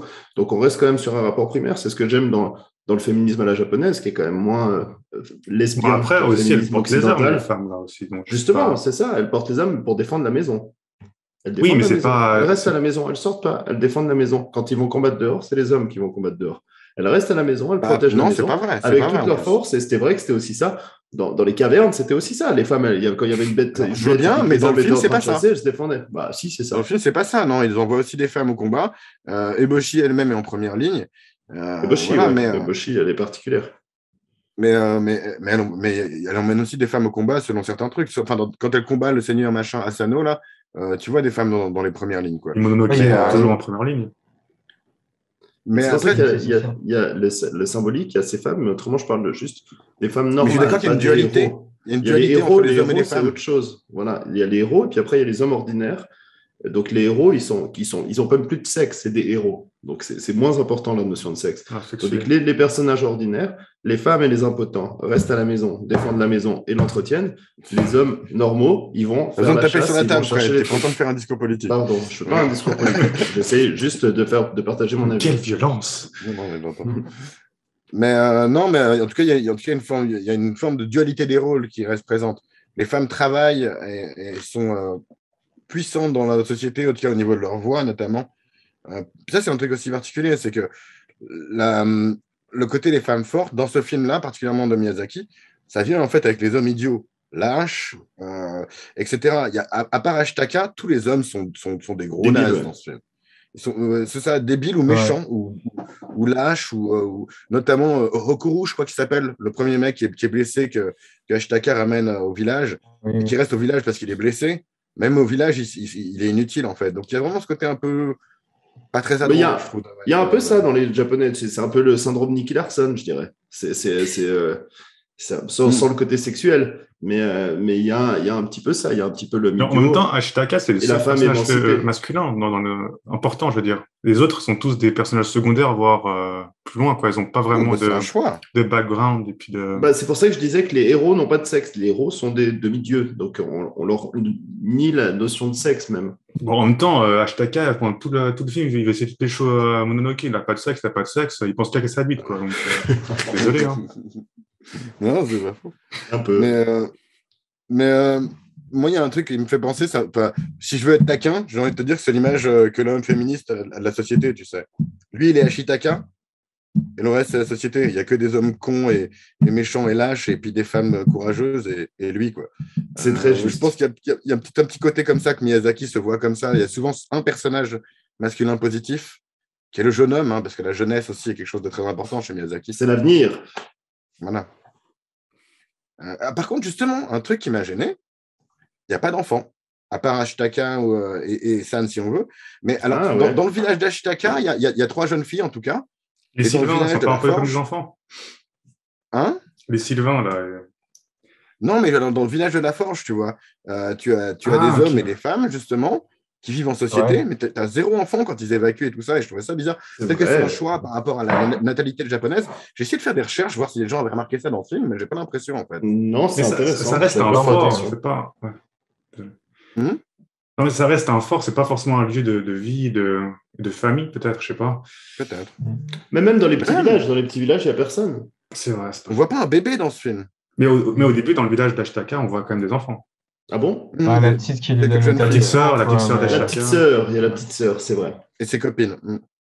Ouais, tout à fait. Mais c'est le seul moment. Ouais. Et je me demande s'il y a peut-être un truc par rapport à soit la natalité du Japon, d'un point de vue très pragmatique, soit peut-être par rapport à justement cette question d'avenir qui peut être. On repart vers l'avenir qu'une fois porté par des jeunes qui ont de l'espoir. Et peut-être que quand tu es en train d'essayer de gagner du fric, tu n'es pas en train de faire des enfants. Ouais. C'est ça, peut-être que justement le seul endroit qui est harmonieux dans ce film, c'est le village d'Ashitaka qui a justement été la symbiose des deux, et donc c'est le seul endroit où peut se développer l'enfance, l'innocence, etc. Alors que dans un cadre aussi guerrier, il n'y a pas la place pour l'enfance. Ashitaka qui est explicitement le dernier garçon en gros de leur village. En tout cas, c'est leur dernier roi, mais on voit pas. Ouais, voilà, mais on voit pas d'autres garçons finalement. On voit que des jeunes filles autrement. Donc, et peut-être ce côté-là, ouais.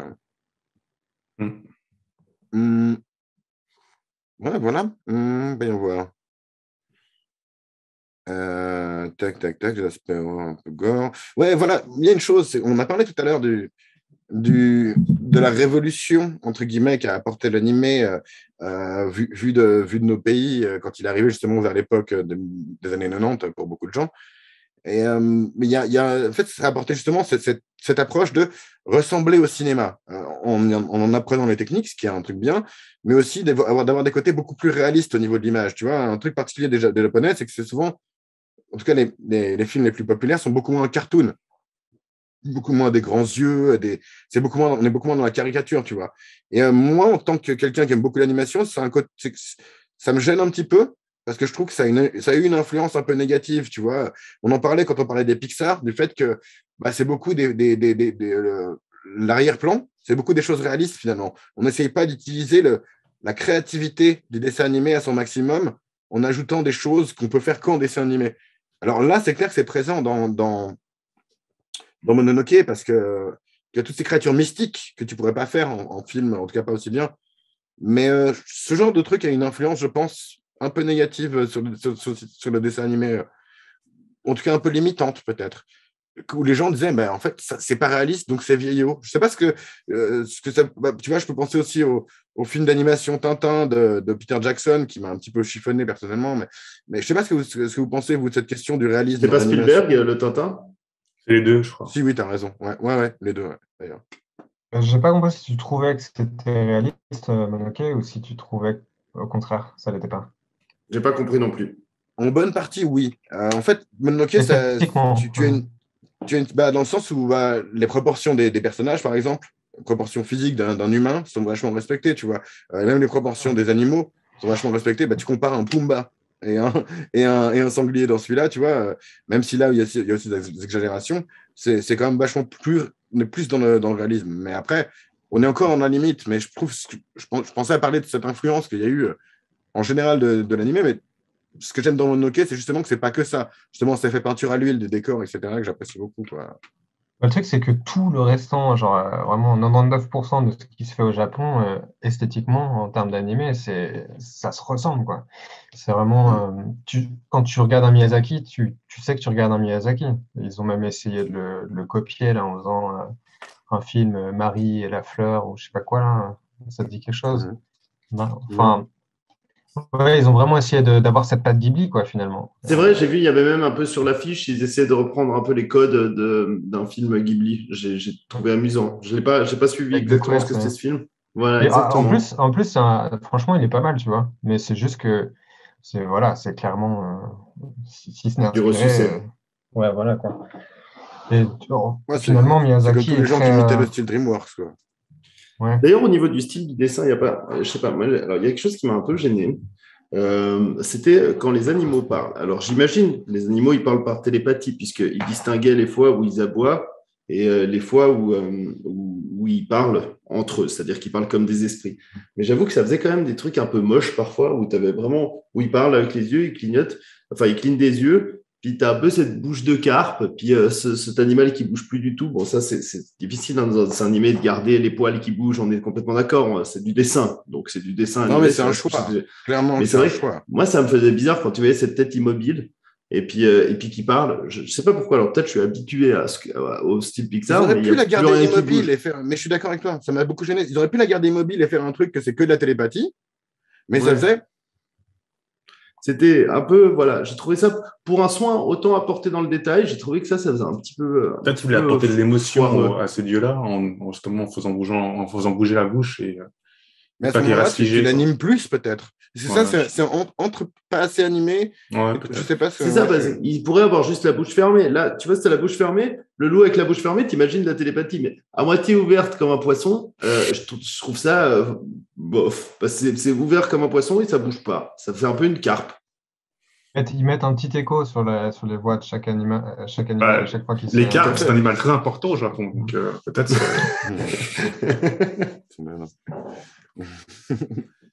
Sinon, ça m'a pas choqué. C'est vrai que c'est pas un truc que j'ai relevé. Moi, c'est un moment qui m'a gêné, en tout cas, sur les loups particulièrement. Ouais, c'était long le dialogue en plus entre de la mère de San Moro et d'Ishitaka, c'était long, quoi.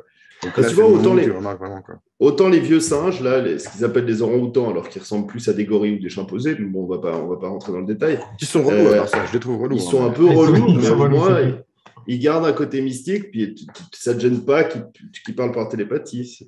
Tu fais moins un zoom sur le loup, je sais pas. Je te dis, c'est loup, moi, qui parle, ça m'a gêné. Je suis assez d'accord.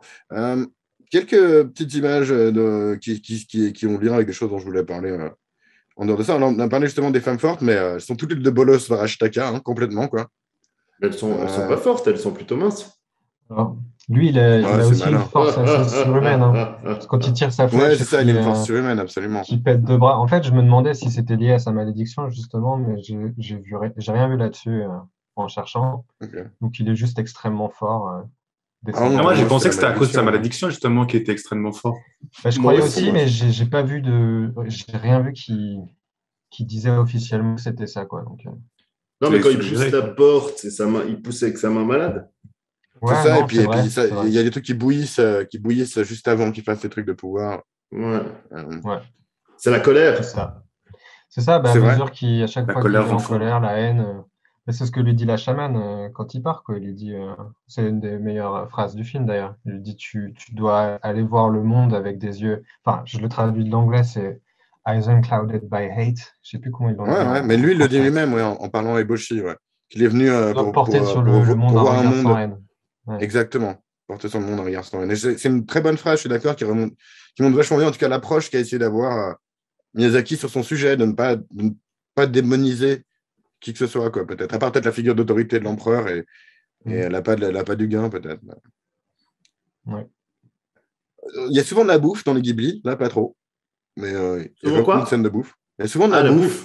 bouffe. Ouais, il y a souvent des trucs qui te donnent envie de bouffer dans les Ghibli, mais là, Sympa. pas trop, mais il y a quand même une scène de Pas bouffe. trop, Après avoir sur vu celle-là. Chihiro, c'est clair D'ailleurs, que à un moment, le seul moment où tu vois de la bouffe, il y a justement le vieux porc, là, enfin le bonze, qui dit justement elle est dégueulasse cette soupe, j'avais bouffé presque tous les trucs de bouffe, tu sens que ça a l'air infâme. On a parlé de mon dialogue, ça c'est les images de la soufflerie, parce que je trouve qu'elle a comme une certaine gueule et c'est un endroit assez vivant, quoi. C'est unique pour un lieu de femme dans la culture japonaise, je trouve. Ouais. Quoique, ouais, peut-être pas. Et Bah, c'est je très pense que justement, Miyazaki, c'est peut-être c'est aussi parce que c'est full comme des ça. filles de joie, quoi. Hein? C'est full de personnes actives, etc., avec un côté un peu symétrique, c'est très Miyazaki, ça me faisait penser à certaines scènes de Chihiro. Ok, ouais, ouais. au Porco Tout le Rosso, monde quand il trouve s'agite, tout le monde l'avion. s'anime. Ouais. Bah, la guerre, quand tu te montres un peu la guerre, c'est ça, quand même. Hein. T'as les mecs enterrés, un mec qui pleure à côté parce qu'il a survécu. Ouais, c'est toujours un jugement sympathique de la guerre à Miyazaki, mais ça se comprend, hein, parfois. Par Moi, un contre, petit truc, c'est que. ouais, Ouais. autant le jeune homme, il est à fond, il est censé être à fond pour les animaux et pour les trucs. Par contre, là, il est très triste pour les animaux, mais qu'il y ait des cochons et qui marchent tous sur des cochons morts, rien à foutre, quoi. Ouais, j'avoue. Après, ils sont morts. Aucune empathie à ce moment-là. Après, alors on peut leur reprocher parce qu'il a dit, bah, de toute façon, il a dit, ouais, c'était aux cochons de ne pas attaquer, ils étaient foutus, ils sont têtus, etc. Mais Et, il cherchait ça, là. Il s'inquiétait. Ils ont fait ouais, leur ouais. tête de cochon. Et alors, il y a un truc qui me gêne un peu dans ce film, moi, fait que je peux pas tout à fait l'apprécier, c'est ce personnage-là et son design, en fait. Donc, hello. Hey. Oui, Ouais, d'accord. tu le fais bien. Donc, j'ai un petit peu. Voilà, ça fait un peu soucier. Parce qu'en fait, il a un sourire béat, ce qui correspond bien à un dieu, parce que la béatitude, c'est ce qu'on C'est ressent ça. en rencontrant un dieu. Donc. Mais je peux pas m'empêcher d'en rire à chaque fois que je le vois. Donc, voilà. Ouais, c'est cool en un sens qu'il l'ait pas, comment dire, fait magnifique non plus, tu vois. En mode vraiment, la Si, à nature est taille humaine, Surpuissant, sainte. voilà, presque. ouais, C'est c'est ce qu'on ça, voit ouais. pas, Ouais. à la base. Ouais, ouais, il était pas un badass, quoi. C'est pas Tu juste peux pas le faire plus paisible, en tout cas. Mm. Mm. Ouais, il a une Un tête truc de macaque. un peu, ouais, c'est vrai. À moitié humaine, à moitié pas, quoi. Mais justement, ça a ce côté un peu entre deux qui marche assez bien, hein, quand même, au niveau C'est pour gênant, ça que quoi. le cerf de Bambi, je trouve que tu es quand même allé le tirer loin. Hein. Il y a ce côté, un truc qu'on voit dans tous les Miyazaki, quand les personnages sont émotionnels, ils se hérissent. Et Un ça rend Saiyan. toujours assez bien, quoi. Et ils ont Ouais, toujours des presque, ouais. sourcils qui grandissent aussi. Tout d'un coup, il y a des sourcils qui se mettent à pousser, c'est toujours surprenant. Mais ça marche assez bien au niveau émotionnel, tu vois, je trouve. Mm. On a parlé du côté le pouvoir de l'amour. Ça, j'ai montré avant. Ouais, donc voilà, j'ai pas fait le tour de ça. Les images que je voulais montrer, je crois. Ces samouraïs, ils servent à quoi? À part pour représenter aussi l'ancien temps des hommes, etc. Mais t'as La l'impression violence. Ouais, que les l'ambiance, bah, lances, le c'est la passage de période à l'arme à nouveau. feu. C'est la période des royaumes combattants, hein, c'est la période de La la fin guerre. du Muromachi, c'est le 16e siècle, 16e siècle où ils en parlent, l'empereur a plus vraiment beaucoup de pouvoir, et c'est beaucoup des seigneurs de guerre qui se font la guerre, comme celui qui essaie d'attaquer le village, tu vois, pour prendre le pouvoir, qui va finir ensuite par être pris par un shogun, etc. Et puis la restauration de l'Empire, beaucoup plus tard, mais du Ah coup, oui, ouais, c'est c'est une vrai. période de changement, en fait, c'est une période C'est de plutôt la changement, notion historique, ouais. de guerre entre les hommes. Et je pense que c'est ça. Il y a beaucoup de choses qui sont très explicites pour un Japonais, qui vont pas nécessairement l'être pour nous et qui n'étaient pas comme moi je l'ai vu, mais qui l'est un peu plus maintenant que je connais un peu mieux l'histoire du Japon, tu vois. Moi, j'ai découvert un peu avec Age of Empires. C'est vrai que maintenant que tu le dis, ça te fait penser à ça. On a une histoire très grâce à Age of Empires 3, je sais qu'ils utilisent des naginata notamment. Tu vois, Exactement. Les katanas ou des trucs, c'est des naginata. Merci Microsoft. Désolé, on a quitté Skype pour cette semaine. Il y a juste un truc qui m'a dérangé en doublage. Genre, je l'ai maté en français pour une fois. Enfin, je l'ai maté plusieurs fois déjà en japonais, sûrement. Là, j'ai décidé de le mater en français. Il est plutôt bien doublé en général, à part que San et Ashtaka ont un petit peu des voix de trentenaire. Hein. Ashtaka, il a la voix de Simon Pegg, en fait. Simon Pegg, notamment, quoi. Donc, c'est vrai que. C'est vrai, j'ai pas fait attention. J'aime bien. Je trouve qu'à chaque fois, les doublages dans les Ghibli en français, ça fait partie des rares que je peux regarder en français, quoi. Exact, ça passe tout seul. Jean Reno, Jean-Luc Reichmann, que tu saurais jamais que c'est lui, quoi, si tu le voyais pas au générique. Et il est trop fort, quoi. Franchement, ça passe trop bien. C'est Jean-Luc Reichmann, putain, mais alors, c'est très bien que tu me l'aies pas dit, quand même. Je trouve ça trop cool. Maintenant, je vais peut-être le regarder différemment. Ouais, l'italien. Je t'ai pas le regarder, en fait. Et ouais, du coup, je trouve que les voix sont toujours bien choisies en français, les voix de femmes notamment. La voix de la mère Lou, je la trouvais cool notamment. Ouais. Elle voix un peu de vieille épuisée, justement. Tu sens que c'est une actrice qui a beaucoup fumé, quoi. C'est la gente de Joey dans Friends. Comédienne. Jeanne Moreau. Peut-être pas, quand même. Il y a juste un truc qui m'a dérangé dans la traduction, c'est qu'à un moment, il y a quelqu'un qui dit « nom d'un samouraï ». Vous pouvez pas trouver mieux, quoi. Vous pouvez pas trouver mieux que ça. C'est chaud. Il y a un deuxième truc qui m'a gêné, mais en fait, j'ai découvert que c'était tout à fait correct. C'est quand tu as Dame Eboshi qui parle aux jeunes femmes et qui leur dit qu'elles ont reçu un truc de l'empereur. Il dit « mais c'est qui ça, l'empereur en personne ?» Et la réponse, c'est le grand Mikado. Et en fait, le Mikado, c'est un ancien nom de l'empereur au Japon, ce que je savais pas du tout. Donc, en fait, c'est tout à fait adapté, en l'occurrence. T'as bien fait de regarder, je n'ai pas du tout fait attention à ce moment, quoi. Ouais, bah, c'est des trucs qui me sont venus. Voilà. Faut que j'aille aux toilettes, je vous laisser me 30 secondes. Ah, c'est les moments pour Gab, ça. Ouais, super. On va regarder me rôler là, c'est ça? C'est toujours une habitude qu'a Thomas à chaque émission. C'est sa manière de faire la transition. C'est un peu comme la pub. C'est où il va faire pipi, puis après, ça veut dire qu'on va passer à la question à la con, on va passer à nos rubriques, etc. C'est une jolie manière d'évoquer la transition. C'est ça, voilà. Comme ça, nos viewers peuvent aussi aller pisser en même temps. C'est très bien. Oui, parce qu'on sait très bien que sans Thomas, c'est pas du tout intéressant ce qu'on dit. Il n'y a pas la possibilité sur YouTube de mettre pause. Et nous, les montages, on n'aime pas aussi.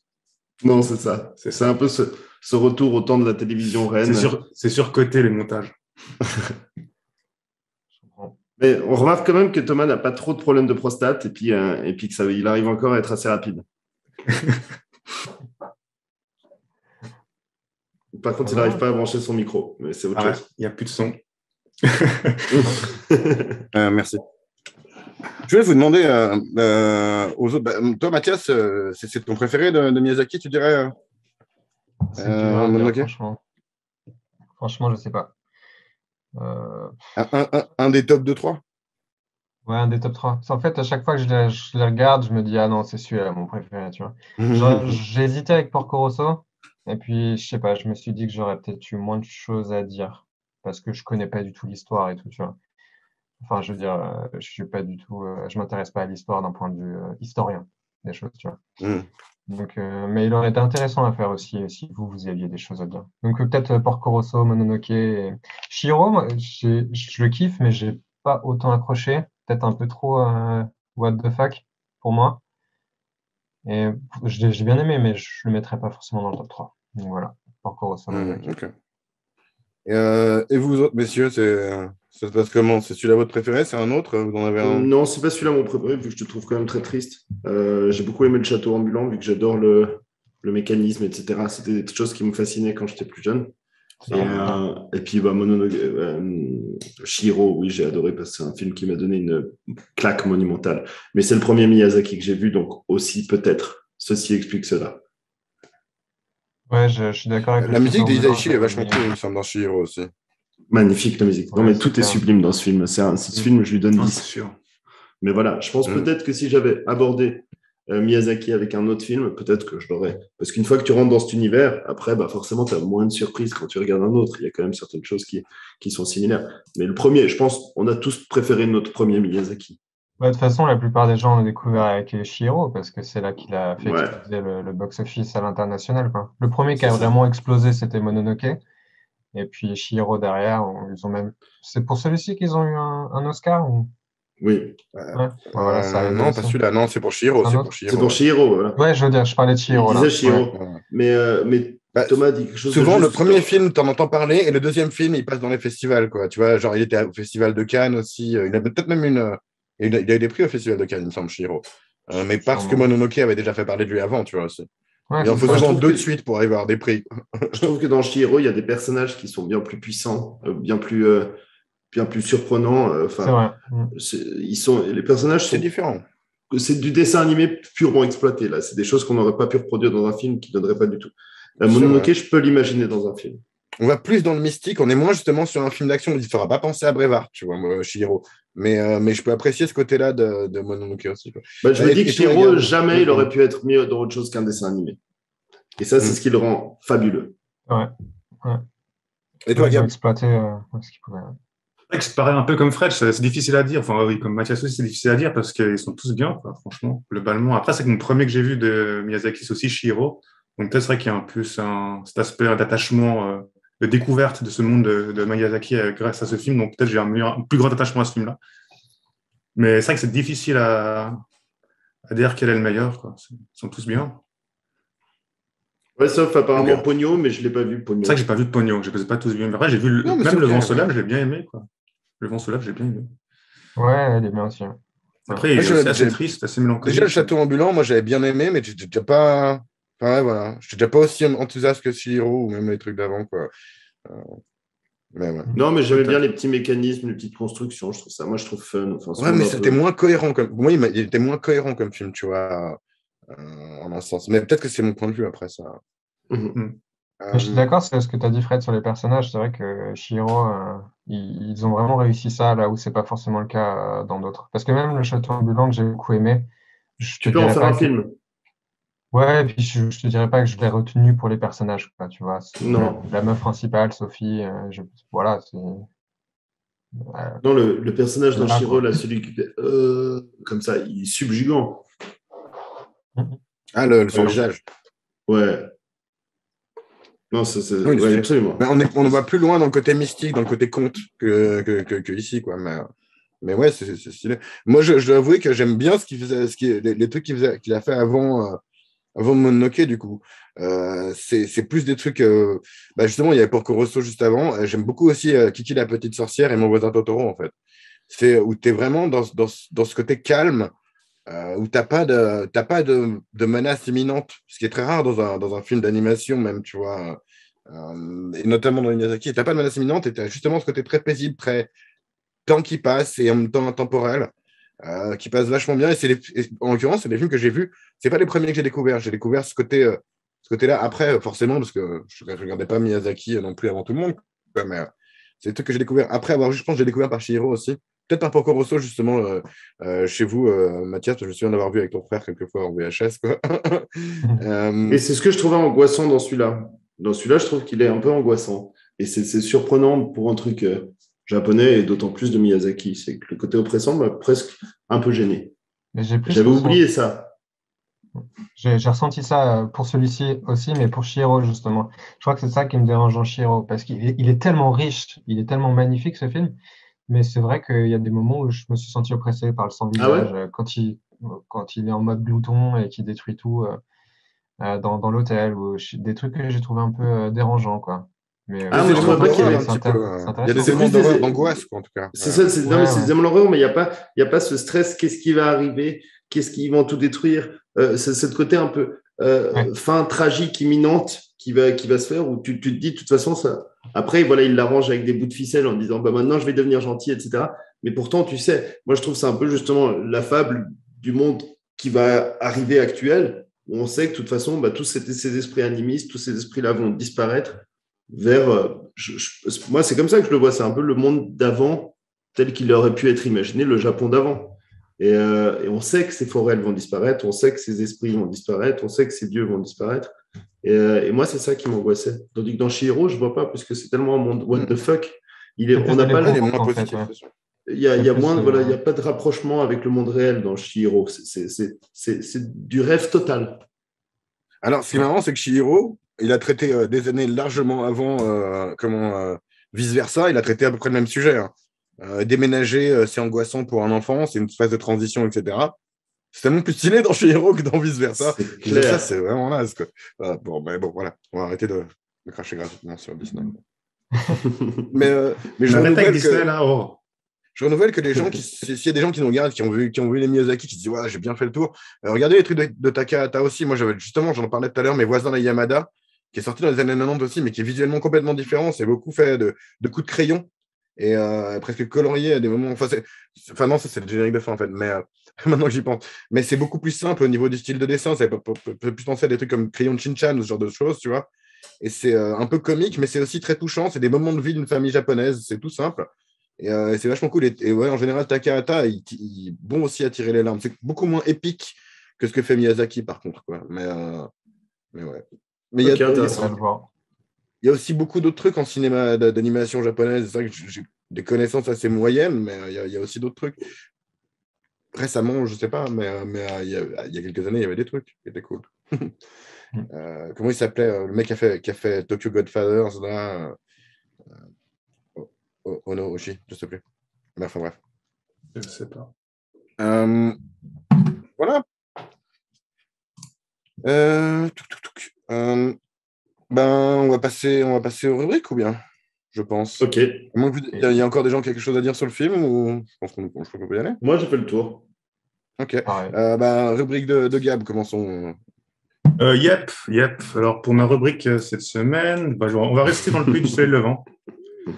Je vais vous parler d'une personnalité japonaise dont un de ses films a été choisi la saison dernière. Vous vous rappelez qui c'est?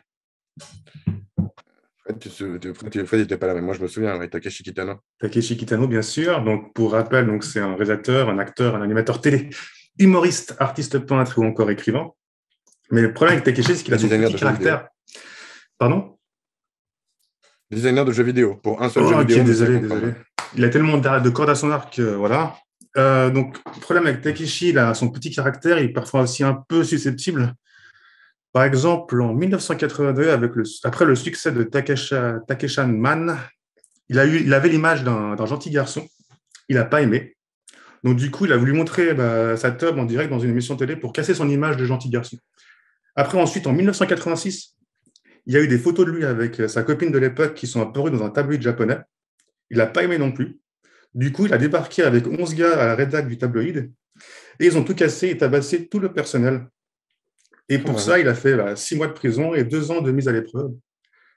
Il est trop cool. Ouais, surtout pour le Japon, quoi. Il est rock'n'roll, quoi. Après en creusant mes la légende veut que son père soit... Pardon? Je dis la légende veut que son père était un Yakuza. Donc... Ouais, mais je crois que ça n'a jamais vraiment été établi, quoi. Enfin, ça reste une légende, quoi. Non, le côté gangsta des Japonais, je trouve assez... Pour moi, c'est un côté qui ne gêne pas du tout, tu vois. Autant je ne suis pas fan des racailles, autant un mec qui fout un peu le bordel au Japon, je trouve ça un peu rigolo, quand même. T'aimes bien. Pour montrer sa vie, c'est pas méchant, quoi. Voilà, exactement.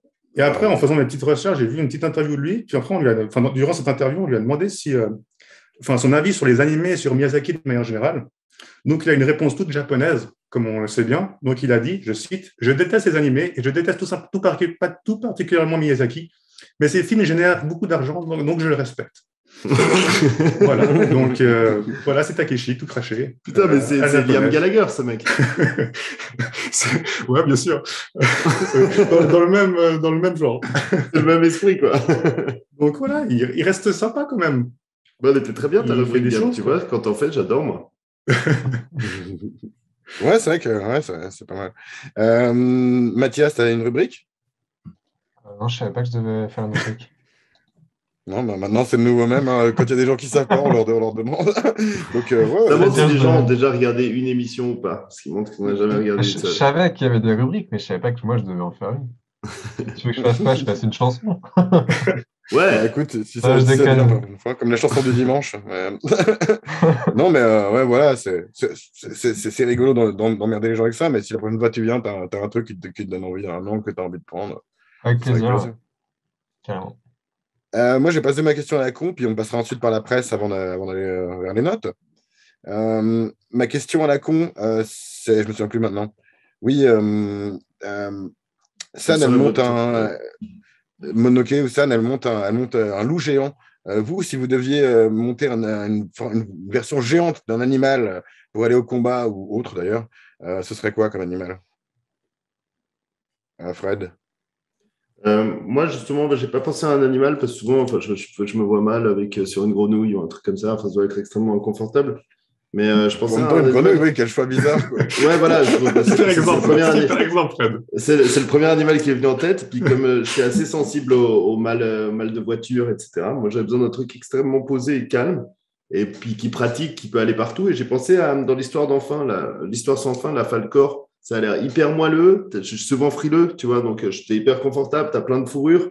Ça va super bien, super droit. Tu vas où tu veux. Sans avoir des mouvements trop brusques. Enfin, je me suis dit, c'est le Falcor de l'histoire sans fin. Si ça pue pas trop, vu que j'aime pas les odeurs d'animaux, si cet animal pue pas trop, mais il a pas l'air. Quand il pleut, il sent le chien mouillé. Il a trop la tête Voilà, à ça, ça. je pourrais pas, dégueu, tu vois.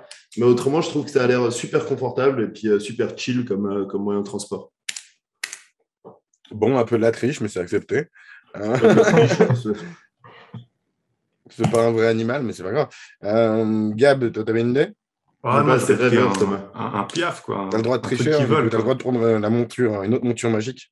Non, moi j'ai pensé à un genre un aigle, un truc comme ça, quoi. Ouais. T'as la classe dessus, quoi. Ouais. Bah ouais, un truc de bien de beauf, quoi.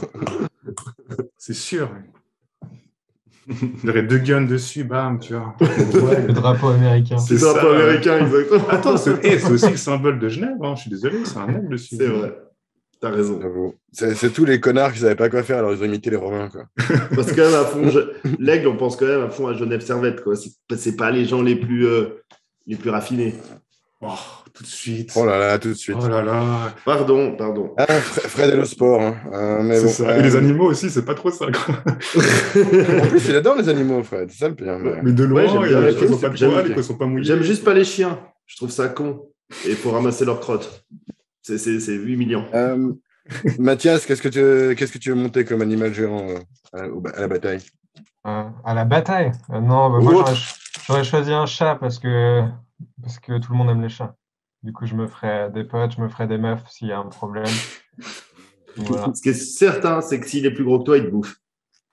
Genre C'est pas dans les faux, 10 ouais. minutes. Donc, t'as vu Ouais, comme voilà. il t'attaque alors que tu fais 3 fois sa taille? Un chat, il te bouffe direct. Je suis pas connu pour être malin, donc je viens de le prouver Ça encore devient une un fois. tigre, quoi. Mais moi, par contre, ça va être confortable un chat. C'est suffisamment souple pour prendre les. Tu sais, ça a des suspensions de malade un chat. Donc Ouais. j'avoue que Ouais. poser dessus, ça va être sympa, quoi. Et t'as pas peur de te faire bouffer alors? Bah. Bah si, maintenant, ouais. Maintenant que tu l'as dit, c'est clair. Non, parce que Thomas, il a choisi. Toi, t'avais choisi le chat Elle, aussi? elle chevauche des loups, quoi. Donc on peut dire que ça compte pas, quoi, tu vois. Non, moi j'avais choisi. Ouais. Je suis très déçu de ta part, Fred. Quand j'y ai pensé, je me suis dit, ah, putain, Fred, il y aura une réponse trop cool. Et j'en ai pas réfléchi à une deuxième. Mais bien sûr, ce serait un canard. Ah, parce que tellement j'ai toujours dit que le multifonction. canard, c'était l'animal le plus adapté à tous les éléments, exactement. Ah, c'est une des C'est vrai que le super canard- théories, Fred. Non, mais le canard, c'est mon animal préféré, vu que je trouve que c'est l'animal le plus puissant de tous. Il va sous l'eau, il va sur l'eau, il va dans les airs, il va sur la terre. C'est l'animal le plus adapté à tout. Alors qu'un ornithorynque, tu vois, il a un côté quand même ultra foireux, ça marche pas. Le canard, il vit en ville, il vit à la campagne. Il est imbattable. Il peut traverser même les continents juste pour aller où il fait chaud. C'est un dieu vivant, ce canard. Et puis en plus, Ouais, c'est des saloperies. ouais, Hein. convaincu. C'est un truc qui fait cette taille-là. C'est ça l'histoire où tu dois décider entre te battre contre un canard de la taille d'un cheval ou bien 100 chevaux de la taille d'un canard. Ouais, carrément 100 chevaux de la taille d'un canard. Hein. C'est clair. Un Et canard même, de tout la le taille d'un monde cheval, trouve c'est quand super même tout le monde trouve les canards sympas, à part quelques chasseurs, mais autrement, t'as un canard qui vit à Genève, tout le monde va les nourrir. C'est peinard de chez peinard, un canard, alors que c'est multifonction. Et son cri est un des plus cools de tous. Enfin, c'est génial. C'est drôle, un canard en plus. C'est drôle, sympa, mignon, ultra performant. Enfin, c'est l'animal ultime. C'est fou. T'as un tatou à quelque part d'un canard ou... T'as un tatou à quelque part d'un canard ou... Non. Je devrais. Franchement, tu refais les cuissons de Genève, mais avec un canard à la place. Ce qui me fait penser, pas de rubrique jeux vidéo parce qu'il y a Pierre, mais du coup, puisqu'on parle de canard, je ne sais pas si vous avez déjà vu Untitled Goose Game. C'est un jeu où tu joues une oie et tu t'emmerdes les gens. Ah, c'est drôle. C'est trop bien comme concept. C'est vrai que l'oie, c'est vraiment la sale bête qui vient t'emmerder sans raison. Ou le cygne. Le cygne aussi, mais comme le cygne, il est beau, on est gentil avec le cygne, alors que qu'une oie, c'est moche quand même. C'est un canard. Mais c'est vrai qu'un canard, en plus, ça doit être assez confortable. Vu que tu as le cou qui remonte comme ça, tu peux t'accrocher assez bien. Et puis, tu as un espace assez confortable pour t'asseoir. C'est pas mal, un canard, tu as raison. J'avoue que c'est un truc que j'aime bien dans ce qu'on appelle les mouse world, tu sais, tous ces trucs de dessins animés, justement, où tu as la taille de souris, où tu as même des souris comme protagonistes, tu vois. Je sais pas si vous aviez déjà vu Red Wall quand vous étiez gamin. Où c'était des souris dans une époque médiévale, mais ce genre de truc où, comme monture de souris humanifiées, ça va très bien. Un canard, c'est nickel. Je trouve ça vraiment trop. C'est validé. Et il ne te bouffe pas, a priori, le canard. Je pense que si, ouais. Plus qu'un chat. Alors, je pense que c'est plus difficile à domestiquer encore. Ouais. Voilà, passons à la rubrique presse, Fredo. Bon alors, ça va être assez court, puisque c'était, franchement, j'ai jamais vu ça pour un film, c'est-à-dire sur la rubrique presse, il n'y a que du 5 étoiles. Il y a juste un article du Monde où ils ont mis 4 étoiles, mais tu lis la critique, parce que c'est excellent et formidable. Donc, c'est unanime. J'ai regardé que sur les critiques françaises, mais c'est unanime. J'ai jamais vu une telle unanimité. Pour les spectateurs, on est presque dans quelque chose d'aussi brillant. On est à 4-4. Il y a sur à peu près 700 critiques. Il n'y en a que 9 qui sont négatives. Autant dire que c'est insignifiant au possible. Et les seules critiques dans le négatif, c'est de dire justement que c'est un peu long. Mais ça, bon, c'est un classique presque tout. Il y a toujours 2-3 mémères qui disent que c'est long. Et puis autrement, l'animation, ce que j'avais dit aussi, et ça, je suis d'accord, c'est-à-dire que parfois, ça fait un peu figé, un petit peu qu'on a l'impression que quand ils parlent, c'est un petit peu moche, etc. Et ça, c'est parce que je pense que les gens sont aussi beaucoup habitués à l'univers Pixar, qui est extrêmement mobile, extrêmement proche de la réalité, puis qu'ils oublient qu'en fait, là, c'est des dessins animés. Et la notion même de dessin animé veut déjà tout dire. C'est-à-dire que tu dois avoir déjà une œuvre, un dessin. Je peux me permettre d'interrompre un instant. C'est une spécificité sûr. de l'animation japonaise que souvent, on ne va pas mettre beaucoup de dialogue dans les expressions faciales, sauf dans les moments clés. Du coup, les moments de dialogue, tu auras juste la bouche qui va bouger très souvent. Et on va mettre beaucoup de budget d'animation dans les moments d'action. Et c'est vrai que même dans les trucs comme les Simpsons dans les années 80, tu avais des mouvements de visage qui étaient plus dynamiques que dans beaucoup de Miyazaki. Mais ça, c'est vrai que c'est une différence stylistique qui peut plaire ou ne pas plaire. Mais c'est vrai, quand on a l'habitude des animés, c'est pas gênant, je trouve, du tout, quoi. Il y avait aussi, il disait aussi le dernier truc, il disait que les personnages étaient très lisses. Et ça, je pense que dans une culture européenne ou occidentale en tout cas, c'est vrai que ces personnages un petit peu caricaturaux peuvent paraître un petit peu lisses ou en tout cas sans altérité vraiment, parce que on regarde les personnages principaux, ils sont quand même tous gentils, tout le monde est gentil. Et ça dans un esprit aussi manichéen que chez nous en Europe, il y a des méchants, il y a des diables et des anges. Et c'est vrai que c'est moins culturel dans le Japon. C'est un peu tout le monde est gentil, mais personne n'est vraiment gentil ni méchant. Et nous, on a besoin de gentils méchants. Là, il n'y a pas de méchants, quoi. À part le petit porc, là, le bonze, mais il n'est pas vraiment méchant non plus. Après, avec le temps, le côté manichéen dans les films, tout ça en Europe, ça s'estompe un petit peu aussi. Enfin... Heureusement, ouais, bien sûr. Non, moi, je trouve ça chiant au bout d'un moment, les trucs tout le temps nuancés aussi. Donc, c'est bien qu'il y ait un peu des deux.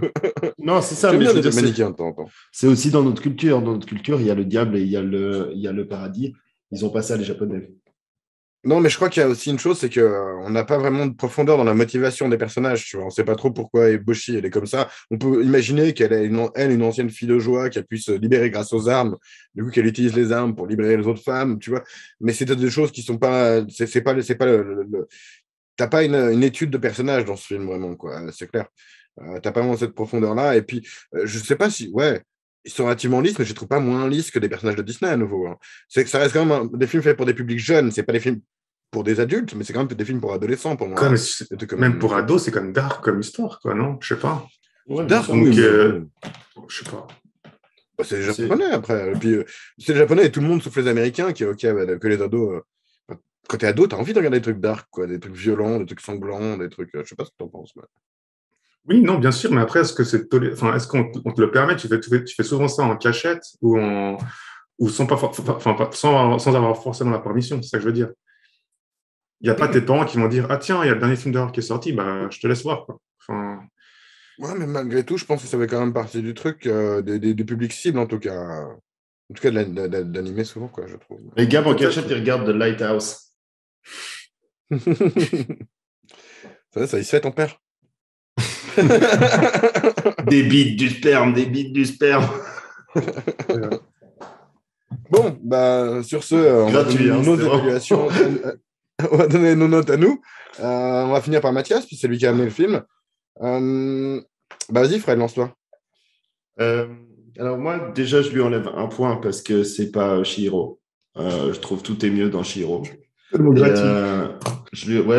Et je lui enlève. Bah oui, non, mais parce que c'est moins bien. Donc voilà, je veux dire, c'est pas juste. Hein. Il a fait. Ce film est super, mais il a fait un film mieux, donc je le juge sur son film mieux. C'est dégueulasse.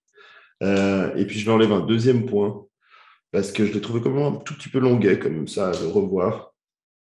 Même si je sais que c'est voulu et que c'est très joli. J'ai trouvé les personnages, le personnage que toi, tu as beaucoup aimé, le personnage principal que tu as aimé, Mathias, moi, je l'ai trouvé un peu casse-couille. À un moment donné, j'avais encore envie de lui donner une baffe, genre, ça va, calme, ça va, on sait que tu es gentil. Tu commences à me saouler. Et il veut trop bien faire, ça m'a agacé. Et c'est le deuxième point que j'enlève. Puis, j'aime pas les féministes. Donc, mais ça, j'enlève pas de point pour ça, parce que c'est injuste. Donc, je lui donne quand même un 8 sur 10 parce que je pense que vous allez donner des notes encore meilleures. C'est un super film, il n'y a rien à dire. Ça m'a agacé aussi que dans les critiques, tout le monde l'aime. Enfin, en général, il y a trop là. Il fallait quand même que je lui enlève 2 points et je trouve que je ne suis pas trop sévère non plus. Si ça ne vous dérange pas, je me permets de suivre. Moi, je m'étais fait toute une cure justement des Miyazaki, des Ghibli, et je pense que ça reste un de ceux que j'ai trouvé le plus marquant à l'époque, en tout cas. Je pense pas que c'est un de mes préférés vraiment, comme on en a parlé tout à l'heure. Je pense que si je devais recommander quelqu'un qui a jamais vu un Miyazaki, je pense que c'est probablement un de ceux que je recommanderais, tu vois. Je pense que c'est un des plus, on en parlé d'un peu, peut-être plus abordable et plus. Ça dépend à qui en fait, mais si tu dois le recommander à quelqu'un qui aime les films d'action ou ce genre de trucs. Mais voilà, après. Et mini parenthèse aussi, juste ce que j'ai oublié de dire, c'est aussi dans toute la modernité qu'il a. C'est le film le plus moderne de Miyazaki. Il touche des sujets de l'écologie, le féminisme, la place de chacun dans la société. Ça, c'est excessivement moderne et puis c'est en avance sur son temps. Voilà. J'en étais. Pardon, je suis désolé. C'est pas grave. Après, voilà, je trouve que c'est pas le film de Miyazaki qui fait le plus au niveau de la créativité visuelle. C'est pas celui qui m'a le plus touché. Et je suis relativement difficile en général avec les films d'animation. Le seul 10 que j'ai donné, c'est un film que je considère qui ne mérite pas un 10. Donc voilà, déjà. Donc je pense que moi, comme c'était Spider-Verse, Spider-Man 2, Spider-Verse.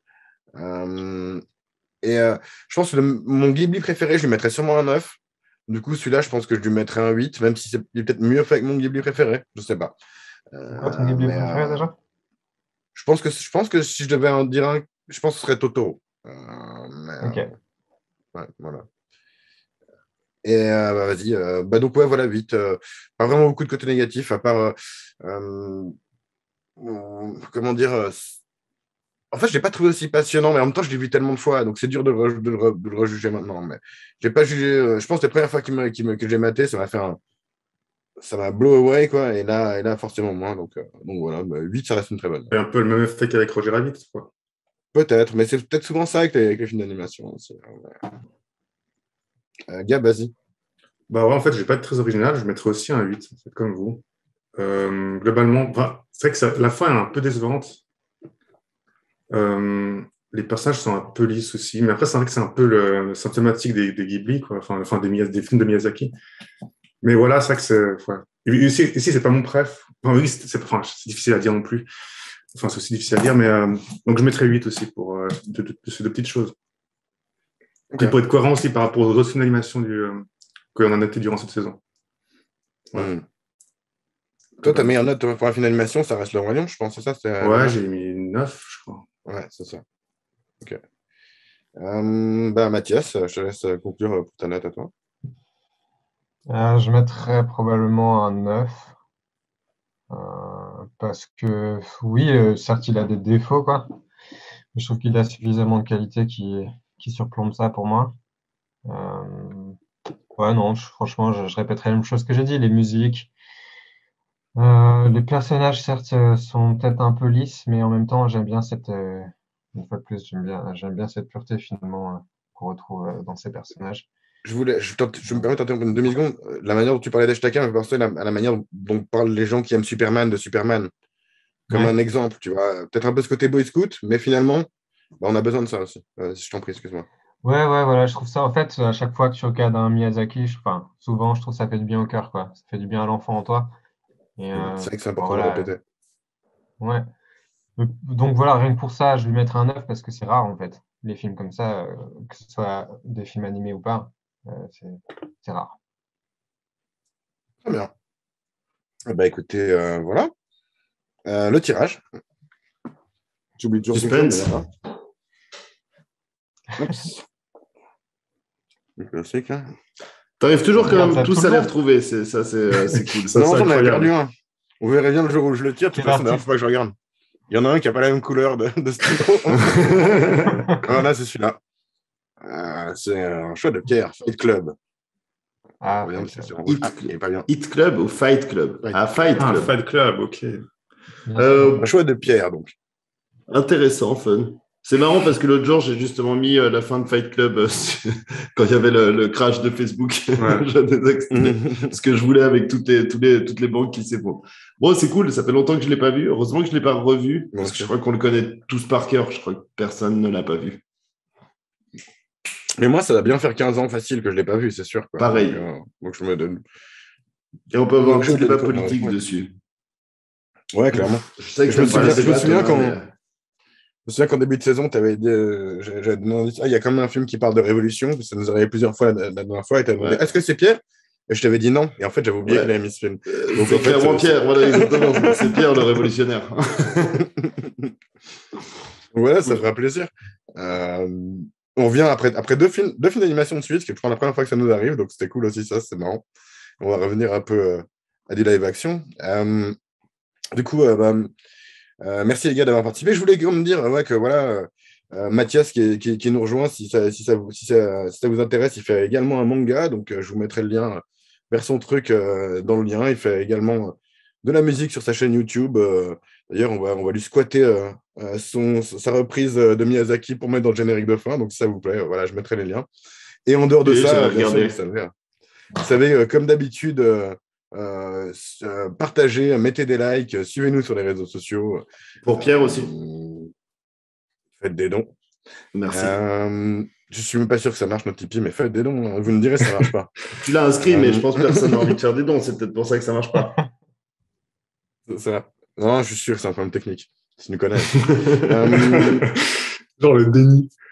Un truc que j'oublie de faire à chaque fois. Merci Louis pour la réelle. C'est cool. Merci Louis. Merci Louis. Plaisir. Et merci à vous les gars d'avoir participé. Beaucoup.